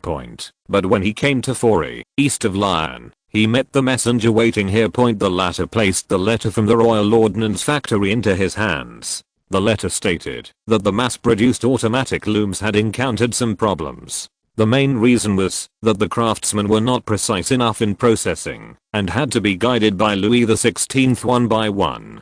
This resulted in the first batch of 10 looms not being completed until the end of next month. Joseph reluctantly took out his itinerary, looked down, and finally decided to return to Paris first and apply for a patent for hot blast iron making. However, before he could leave, he received another report from the National Intelligence Agency, the upgraded Police Intelligence Division. He opened the secret letter and handed it to Emin along with the code book. The latter quickly decoded it skillfully and then turned to look at Joseph. "Your Highness, there was a coup in Tripoli 6 days ago." Joseph frowned and took the translated report and saw that it read, "On March 18th, the Ottoman officer Ali Benjir launched a coup in Tripoli with the nobles, who were dissatisfied with the Pasha. Ali I, Pasha of Tripoli, fled to Egypt. Benjir declared Tripoli returned to Ottoman rule. There are signs that the British were involved behind the coup, including that most of the weapons, equipment and funding for the coup came from the United Kingdom. British. Joseph was immediately alert. The British would never go to a small Mediterranean country with a population of only a few 100,000 to interfere in a coup for no reason. Most of them were aimed at France. It seems that, although he has been very restrained, limiting his sphere of influence in North Africa to the small Tunisia, and not directly attacking Algiers as in history, he still attracted the attention of the British. Something is fishy, so we must not be careless. Joseph picked up the itinerary again, looked at the last line, sighed and said, "It seems that it is necessary to go to Tunisia in advance. Tunisia has basically restored order after several months of governance, after driving away the chaos caused by the Janissaries. He was originally going there to deal with some problems and arrange follow-up development plans." He looked at Emming. "The Mulan army is still in Montpellier, right?" The latter recalled it, nodded and said, "Yes, Your Highness. They have just completed the reorganization of the Montcalm army and should not have returned to Milan yet." Joseph immediately wrote a letter, sealed it with wax, stamped it with a private seal, and handed it to Emin, sent someone to Montpellier immediately, and handed over to Lieutenant Colonel André. In his letter, he asked André to take 2 regiments and immediately go to Toulon, where they would then take a ship to Tunisia. He wrote another letter and told Emin, "Send this to the Palace of Versailles, and ask the General Staff to make a copy of the transfer order." "Yes, Your Highness. Now, we are also going to Toulon port to take a boat." "Oh, if Her Majesty the Queen asks, she will say that I'm going to the domestic province." "Well, this is definitely not nonsense. Tunisia is now a province of France. If you're listening to this novel on a channel other than Fanfic World, it means they downloaded and uploaded it without effort. We cordially invite you to visit our channel, Mundo Fanfic Novelos. There you'll find the original version of this story and you can explore many other novels of various genres. We're waiting for you to immerse yourself in a world of incredible novels.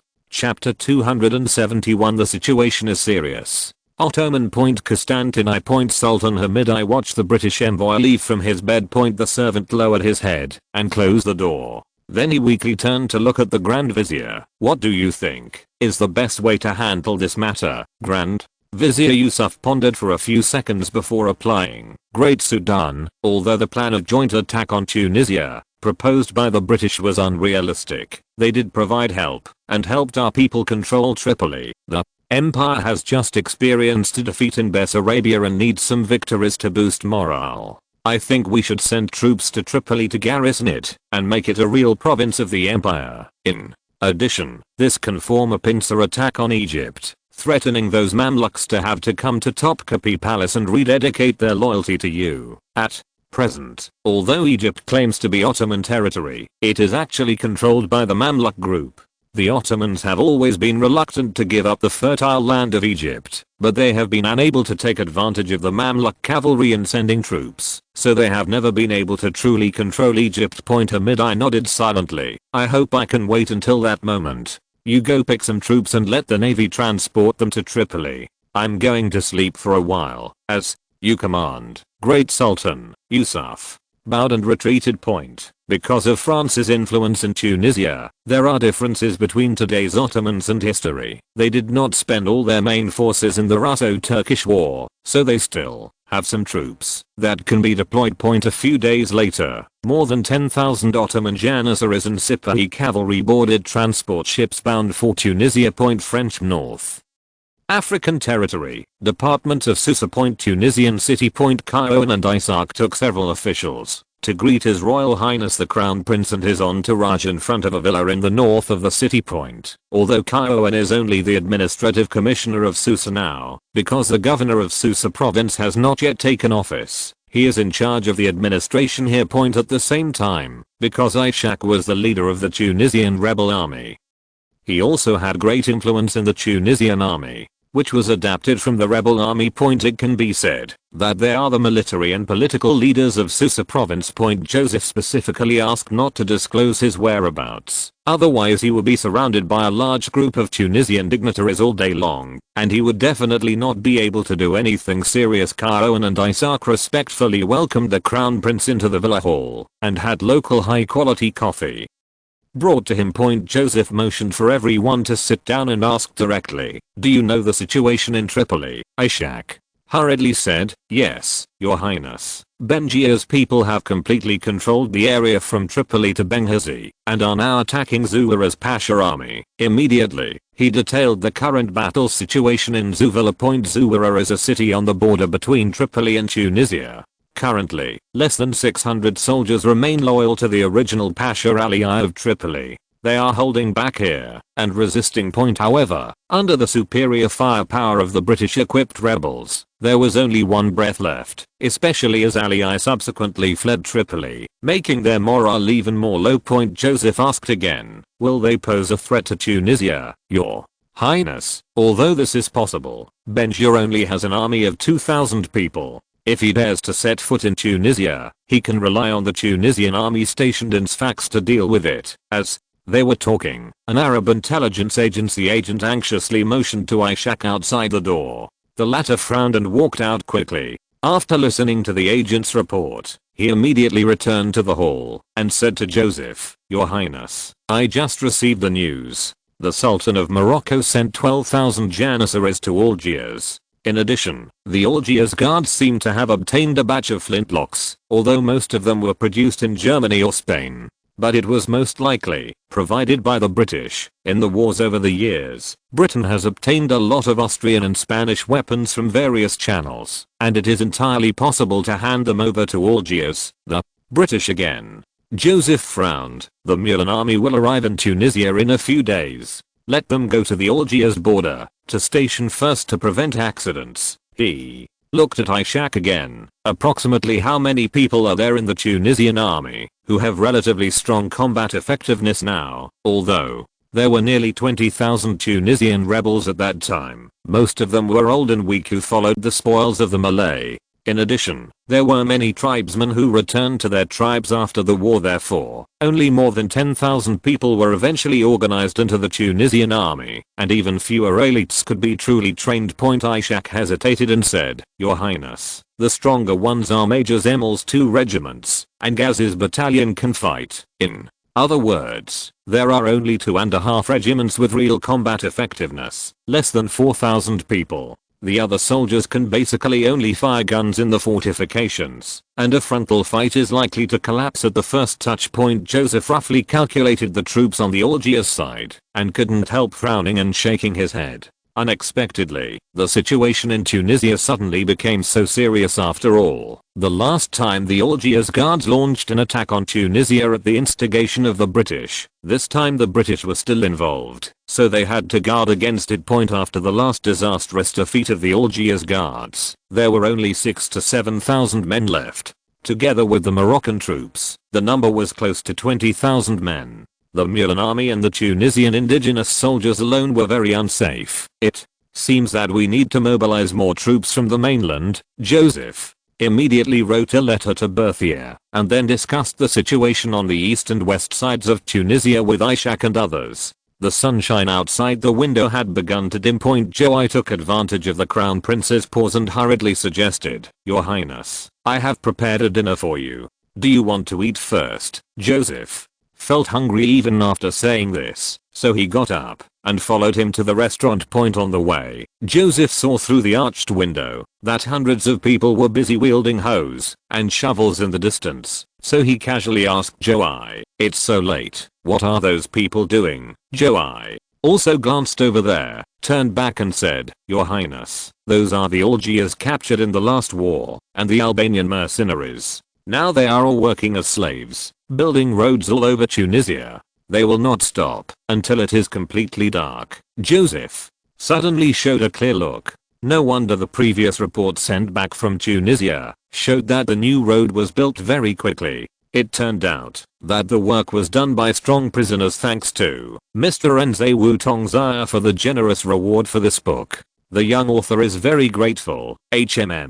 Please use your fingers to read and share this website to Facebook so that we can continue to operate. Chapter 272, looking at New Zealand from afar. Joey looked a little regretful. If those tens of thousands of royal guards could be used to build roads, the King's Highway between Tunisia City and Eliane might have been completed by now. At present, various parts of Tunisia are also following the example of France and building King's Avenue, local roads or side roads. It's just that it can't be built as luxuriously as in France. The so-called King's Avenue here is only more than 10 meters wide. Guards. Joseph looked at Joey. He almost forgot about this group of people. "Yes, Your Highness. Although many Janissaries fled to Anatolia during the Great Uprising, there are still more than 30,000 people staying in Tunisia. At present, they have all been driven to Jerba Island. Jerba is a small island in eastern Tunisia with a very poor natural environment.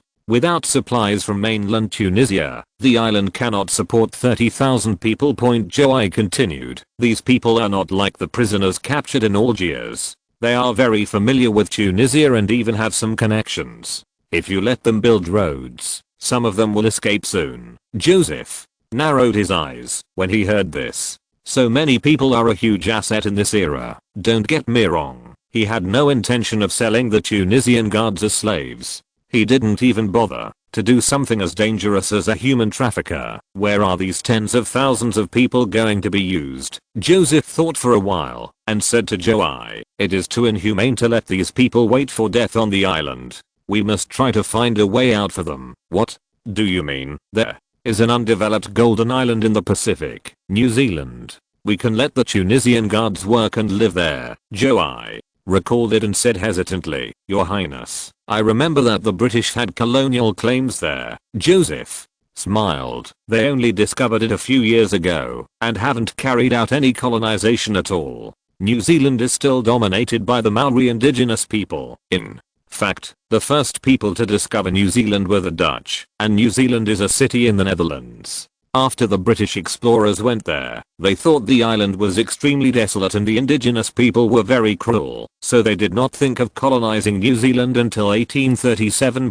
And Joseph planned to get there first. After all, New Zealand is an important wool producing area. The natural conditions there are so good that you only need to drive the sheep to the grassland and send people to collect the wool every year. You don't even need a shepherd. Before the development of Australia, New Zealand was the largest wool producer in the world. Compared with the British textile industry, the two biggest shortcomings of France's textile industry are the lack of a vast colonial market and the lack of wool producing areas. The UK itself is the largest wool producer in Europe. If France wants to compete with the UK in industry in the future, the textile industry must not fall behind. Then New Zealand's value will be reflected. In this era, Europeans were reluctant to go to the distant Pacific to seek life. When the British colonized New Zealand in the 19th century, only about 2,000 people came. But Joseph had more than 30,000 people. Although there are still many old, weak, sick and disabled people here, at least half can actually be put into production. Only a few thousand Frenchmen need to be sent to manage them, and New Zealand's colonial situation can be quickly opened. Of course, how to deal with New Zealand's indigenous Maori people is also the key to successfully winning New Zealand.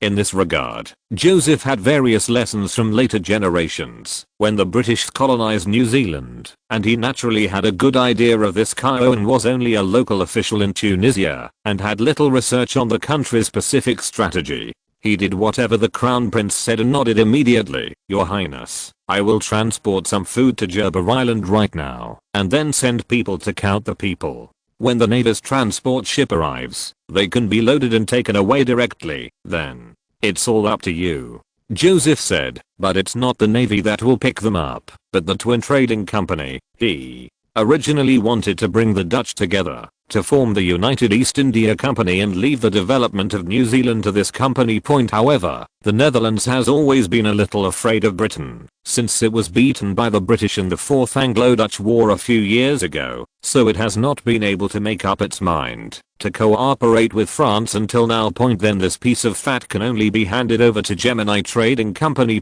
Since the acquisition of ships from the Tunisian Navy, Gemini's transportation capabilities have been greatly improved.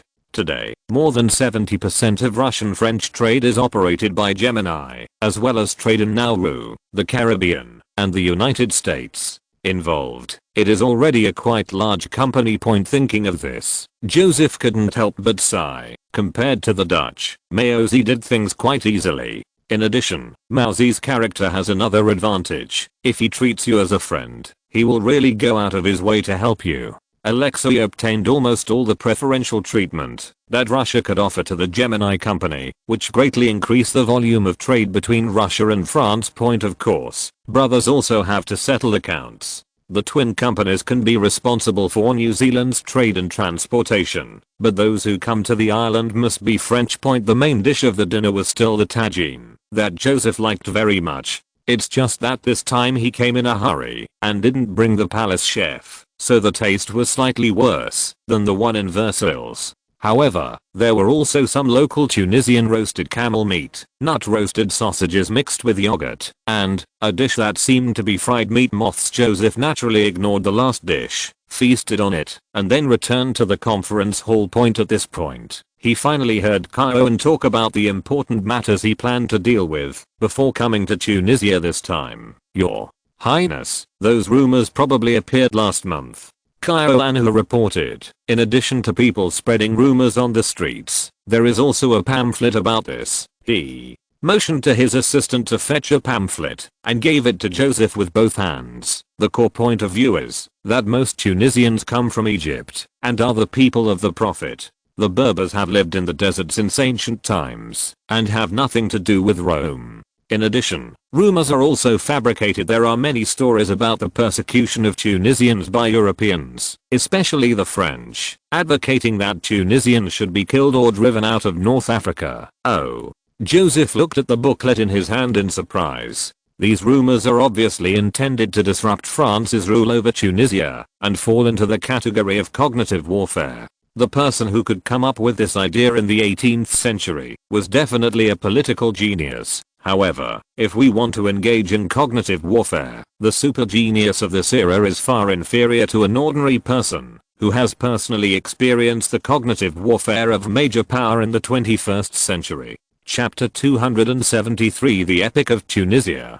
Joseph waved the pamphlet towards Joai. "You don't have to worry about this. I believe the rumors will subside soon. By the way, your report also mentioned something about the Tunisian tribe." "Yes, Your Highness." When Joai heard the word tribe, he showed a depressed look on his face. Due to the last great uprising, various tribes in Tunisia sent some warriors, so they all claim to be chasing the Praetorian Guards, have their share of merit, and therefore believe that the government should give them preferential treatment. To put it simply, those large tribes are not very active in implementing government orders, and they even default on their taxes. Joseph knew that what he said more euphemistically was that the indigenous tribes were disobedient and refused to pay taxes. This is not surprising, let alone the 18th century. Even in Africa in the 21st century, there are still a large number of tribes operating independently, and the government is completely unable to manage them. He asked Joai, "Approximately how many such tribes are there?" "Well, there are at least hundreds of tribes." He hesitated, but still told the truth. "In fact, there are only those small tribes with a few hundred people who are very cooperative with the government." Joseph couldn't help but frown. It seemed that this was a common phenomenon. This trend must be stopped as soon as possible. Otherwise, the longer it is delayed, the more these tribes will become more stubborn. After forming a habit, Ishak suggested from the side, Your Highness, maybe we can select a few tribes with the most serious tax arrears and send troops to punish them. Joseph shook his head. Right now, some people are engaged in a cognitive war against France. If we send troops to attack the indigenous tribes at this time, wouldn't this be helping the enemy? Moreover, his main goal is to assimilate Tunisia, rather than simply treating it as a colony, so it is better to minimize conflicts. He thought for a while, but couldn't think of any good solution for the time being. He sighed at the moment. He had to eat his food one bite at a time, so it was better to solve the easier cognitive battle first. He immediately looked at Joai. Please help me find the best writers in Tunisia. Well, find a few more. Okay, Your Highness. In fact, Mr. Hilada is a very good writer. Joseph nodded. The last analysis of the origin of Tunisia was written by this person. He was an old acquaintance. He then ordered, in addition, please start preparing for the Tunisian competition of Star of France. Oh, you must have heard about Star of France, right? I've heard that, Your Highness. I read the newspapers sent from Paris carefully every week. In fact, I'm very concerned about this event. My 2 sons also participated, and the eldest brother also advanced to 2 rounds in the Berry District Wheel. That's great. If you have any questions about the details of the preparations, feel free to ask me. Yes, Your Highness. At noon the next day, Hilada, who served as an internal affairs official in Tunisia City, and 2 other writers came to the villa where Joseph lived. Giralda had been to the Palace of Versailles. When he saw that the person in front of him was the Crown Prince, he hurriedly stepped forward to salute respectfully, and said in standard French, Your Highness the Crown Prince, your presence really makes the whole Tunisia happy. The city of West Asia is filled with brilliance, and the songs of angels ring in the ears of everyone in the city. Joseph thought that he was indeed a writer. This rainbow fart was like flowing water. He interrupted him with a smile and motioned to the carpet. Please sit down. After a few people sat upright on the wool carpet, Joseph brought coffee and got down to business. Actually, I invite you here because I need you to help me write a great legend into a novel. Or you can write it as a historical paper. Salada took out the pen and paper very skillfully and nodded seriously. Please also tell us the general content of this legend. Joseph had already sorted out his thoughts last night, and now he was talking eloquently. A long time ago, there were various ethnic groups in the vast Eurasian continent, including French, Tunisian Arabs, Tunisian the Berbers, as well as the evil Ottomans and the cunning British. At that time, the Ottoman Archmage Sultan forged a magical bracelet called the Magic Ring, which was used to conquer the wealthy Roman Empire. However, because the power of the magic ring was too powerful, Sultan also swallowed by it. The magic ring wanders in a corner of the continent. It wasn't until many years later that a Berber named Froy accidentally obtained the magic ring and learned that he must go to Constantinople and throw the magic ring into the volcano there to destroy it in order to save the Roman Empire. The magic ring has the power of temptation, and only Froy can resist this power. With the assistance of countless brave French and Tunisian Arabs who are good at bows and arrows, he has repeatedly resolved the siege of the Ottomans and their British helpers. This story is so magnificent and magnificent, full of heroic romanticism, that Sir Alder and others forgot to record it. Until dusk fell, when Joseph finally told that Froy had successfully destroyed the magic ring, and that his friends had become the greatest heroes of the Roman Empire. Several Tunisian writers burst into tears in unison. Praise our great Rome. As long as our fellow Romans unite together, we can defeat all evil. It turns out that our ancestors still had such legendary experiences. Hilada caressed Joseph's chest very seriously. Your Highness, I will definitely let this piece of history shine with its due glory again. Let the world sing the praises of this moving epic. He almost without hesitation defined the story Joseph told as history, regardless of the magic flying around in it. Perhaps this is the legendary convert fanaticism. Several writers didn't even eat dinner and started writing furiously on the second floor of the villa. In just 3 days, they wrote the masterpiece The Rinking Roman Raiders with nearly 20,000 words. Joseph took a rough look at the manuscript and had almost written half of the first part. Then he ordered Emmon to send someone to give it to Joai and start printing it immediately. Joai also acted very quickly. Only a day and a half later, the first batch of manuscripts were sent to all parts of Tunisia. At the same time, in order to spread the epic to illiterate Tunisians, he also ordered local officials to send people to read the manuscript on the streets. Public opinion was unified almost instantly. Almost everyone across Tunisia is discussing the adventures of Froy and his companions, proudly talking about the glory of their ancestors, recounting the thrills on the battlefield, and even starting to dress themselves up according to the characters. In the book, anyone who dares to say something like Tunisia has nothing to do with Rome will immediately be beaten by passers-by. Dare to deny that my ancestors were heroes who escorted the bracelets? Dare you deny that I'm a descendant of the great Rome? If I don't beat you, who will I beat? As the follow-up King of the Rings continued to be published, Tunisian people began to whip and curse the villains Ottoman and Britain. Subsequently, 2 British spies who fabricated rumors that Tunisia has nothing to do with Rome were uncovered. Tunisian, who had been hired by the 2 men to spread rumors, was inspired by his ancestor Froy and ran to surrender to the police without even asking for wages and reported the 2 men. Chapter 274 Conspiracy. Joseph looked very calm when he looked at the report about the 2 British spies. If the British didn't do something, he might really feel uncomfortable. The spy was captured by Ishak himself. Because the information was very detailed, before the 2 of them could commit suicide by taking poison, they were knocked unconscious by Tunisian agents. Ishak also found a lot of useful documents from the 2 people's secret residence, and he could determine the identity of their spies without basically interrogating them. Apart from the fact that they are from the British Naval Intelligence Agency, is there any useful information? Joseph put down the thin report and looked at Ishak. Ishak said helplessly, Your Highness, those 2 people only received the order.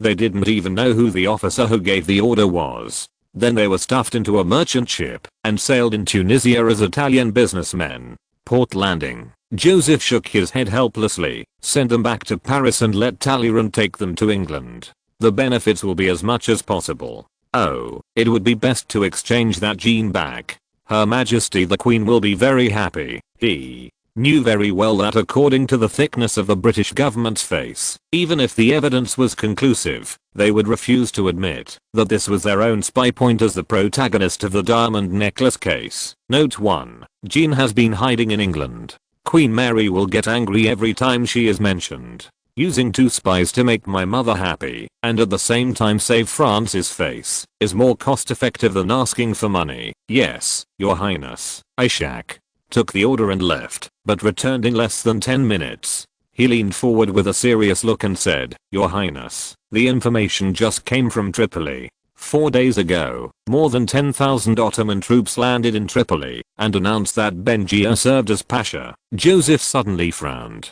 Before, Morocco had not seen any increase in troops to Algiers, but almost at the same time, another tens of thousands of Ottoman troops appeared in the east of Tunisia, and there were also troops on both sides. If there are British people involved, it will definitely not be simple here. He subconsciously wanted to write a letter to Paris and ask the general staff to send more troops to Tunisia to prevent any eventuality. However, as soon as he picked up the pen and paper, he was suddenly startled. The British are not fools. They will never think that just more than 20,000 North African troops and 10,000 Ottoman troops can shake France's foundation in Tunisia.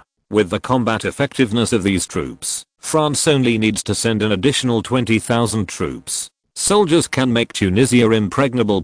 So, what do the British want to do? Joseph looked at the Mediterranean map on the wall and narrowed his eyes slightly. Although the port of Toulon is only more than 400 nautical miles away from Tunisia, it still separates the 2 sides of the Mediterranean. Even if only 20,000 French troops are sent to Tunisia, the logistical consumption of these troops is no different from that of overseas troops. Given the current situation in Tunisia, not to mention the large number of indigenous tribes who owe taxes, even if the tax revenue is normal, the economy will be greatly affected. If they have to support 20,000 garrison troops as for a quick victory, it is unrealistic to completely defeat Algiers and Tripoli. France cannot and does not want to go to war in North Africa now. France's finances have just begun to improve, and various domestic reforms also require a large amount of funds. Using troops in North Africa at this time is likely to worsen the financial situation again. And no matter which side of Algiers or Tripoli is attacked, the other side will attack Tunisia, making the French army unable to care about each other. Unless more troops are deployed, that would put a greater financial burden.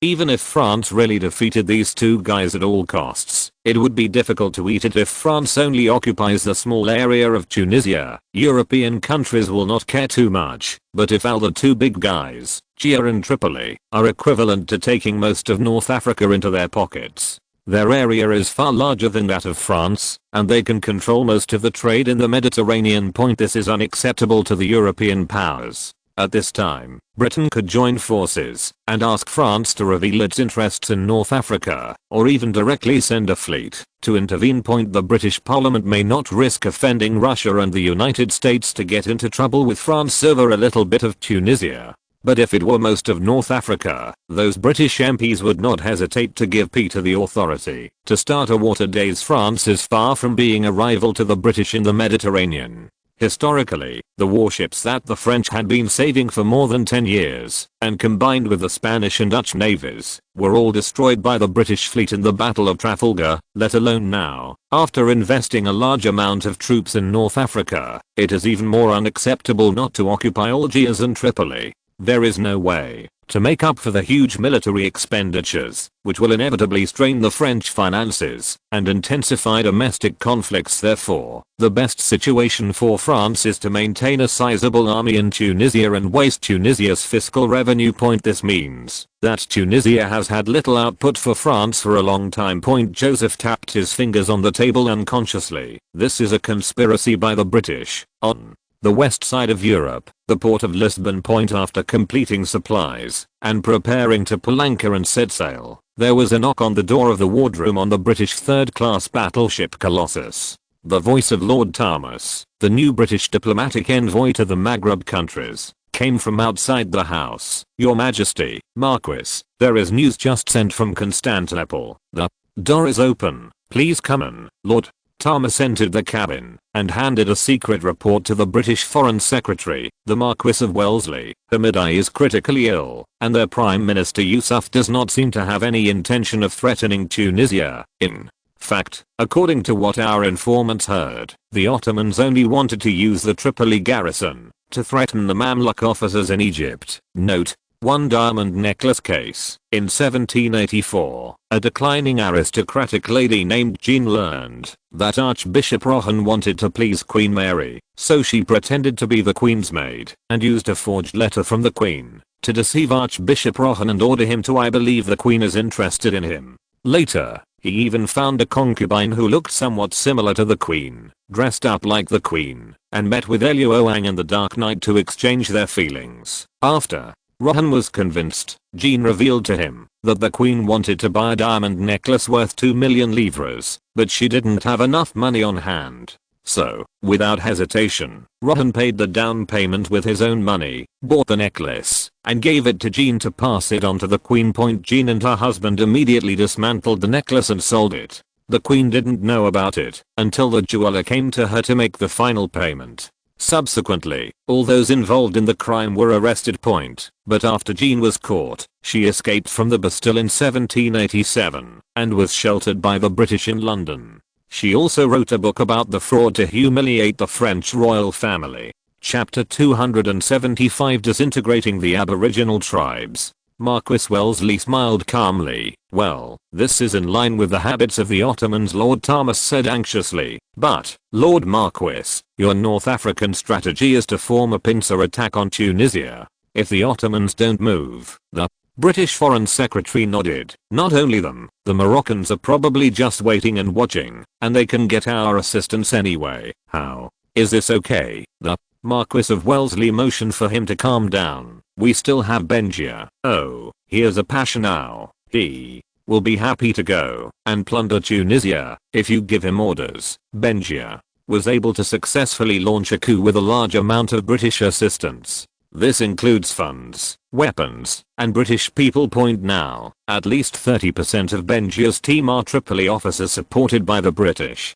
They can have a huge influence on Benjia's decision-making. At the same time, looting Tunisia was also politically correct for the Ottomans. It was a rebellious province that had openly betrayed the Sultan and must be severely punished, so Benjia's soldiers could not object. In fact, most of the time they are very willing to do this kind of thing. That can make them rich. The Marquis of Wellesley continued. If the French leave it alone, the Algiers will also be encouraged to raid Tunisia from the west, as they have often done before. Lord Thomas understood immediately. If the French attack the Tripoli army, then the Moroccans must carry out a diversionary attack on Tunisia in accordance with the agreement with us. Benjia can just withdraw to Tripoli and hold on. The Marquis of Wellesley listened to the sound of heavy sails unfurling above his head, walked to the hanging window, and watched the water slowly recede. I hope the French can attack Tripoli in one fell swoop, and those Whig guys will never be there again. An excuse to prevent our fleet from interfering in Mediterranean affairs, the Maghreb diplomatic envoy added, and this will cause a serious conflict with the Ottomans. We can even help transport more Ottoman troops to Tripoli to fight with the French. The Marquis of Wellesley turned back and gave him an approving look. Your understanding of the situation in the Mediterranean is very profound. I think we can safely leave the North African affairs to you, and I can devote more of my energy to the situation in the lowlands and Denmark. Tunisian city. Surrounded by the guards, Joseph reluctantly boarded the carriage. There was such a big movement in Tripoli, and it was impossible that the news would not spread back to Versailles. Then, Queen Mary learned from unknown sources that her son had gone to the domestic province across the Mediterranean. Another coup broke out in a neighboring country, and she immediately nervously sent palace officials to recall the crown prince to Paris. Although Joseph really wants to take command here to deal with the British conspiracy, he still has to listen to his mother's words. The carriage started slowly. He picked up the documents sent from Paris and took one last look at the exquisite Cahill Palace in the distance. The dome of the palace shines in the sun, as beautiful as a castle in a fairy tale. Joseph suddenly had an idea, signaled to stop the car, called Joan and Salada who were seeing them off, and asked, "Excuse me, do you want to live in Cahill Palace? I mean, it's quite free. The palace is in charge of food and drink. There are dances and banquets every day." "You're really good at joking." Joan smiled in response. "That's Haji Bey's residence." Salada smiled and continued, "But if there is such a good thing, no one will refuse it." Joseph asked again, "Even if you give up the career you are focusing on, are you willing to go?" Salada said, "If you enjoy such luxury and comfort, what else can you not let go of?" "I think so too." Joseph nodded and looked at Joan. "Then the problem of the tribe not being managed by the government should be solved." The latter was immediately overjoyed. "Your Highness, what should we do?" "Have you been to the Garden of Eden in Paris?" Cairo and didn't react. He was stunned for a moment before nodding and said, "Yes, Your Highness. I took my wife there once, with 150,000 livres for you. Can we build a similar amusement park at the Cahill Palace?" "Oh, half the size will do." "I will do my best to fulfill your orders, Your Highness." "Then we will invest another 100,000 to 200,000 livres to expand the Cahill Palace. Build more facilities for entertainment and enjoyment." "I don't quite understand what you mean, Your Highness." Joseph gave him a meaningful smile. "You may have forgotten how to deal with these tribes. Our Majesty the Sun King has already given the answer. Invite the leaders of each tribe and powerful figures to Cahill Palace and grant them noble titles." "Oh, I will ask Her Majesty the Queen to give you an edict on this." Joseph glanced in the direction of the Cahill Palace, then entertain them with the most luxurious banquets and dances, and give them the best enjoyment. The expenses will be paid by the finances of the Tunisian provinces. Then tell them that nobles must stay in a luxurious place like Cahill Palace to show their noble status. Only by getting closer to Bay can they be truly superior. You should know what happens next. Just do it like the Sun King did. Joe eyes widened when he heard this, and he murmured after a while, is this okay? Joseph patted his shoulder. It depends on whether you can make the tribal leaders addicted and unable to extricate themselves. Oh, if it doesn't work, you can guide public opinion and make the leaders living in Kahi Palace look down on those people, peers who stay in the tribe. Joe I swallowed. His Royal Highness the Crown Prince's method seemed to cost more than 300,000 livres, but it was much cheaper than sending troops to punish. And it will not offend the major tribes. He stroked his chest with sincerity and bowed. Your Highness, please rest assured, within half a year, no, within 4 months, I will definitely collect the taxes from those tribes. If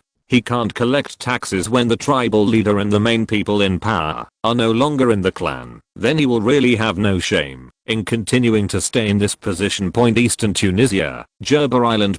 More than 20 sailing ships are docked outside the port. The dock here is really too small. It used to be an outpost of the Barbary pirates, and it has not been seriously constructed, so it can only dock 3 ships at a time. On the pier, thousands of ragged people crowded together, looking towards a ship and making anxious surging sounds from time to time. They used to be the arrogant Tunisian guards, but now they are all eagerly waiting for a place to survive. Those ships could take them to distant New Zealand, where there was plenty of arable land to keep them fed. They had had enough of starving on this shabby island. End of this chapter.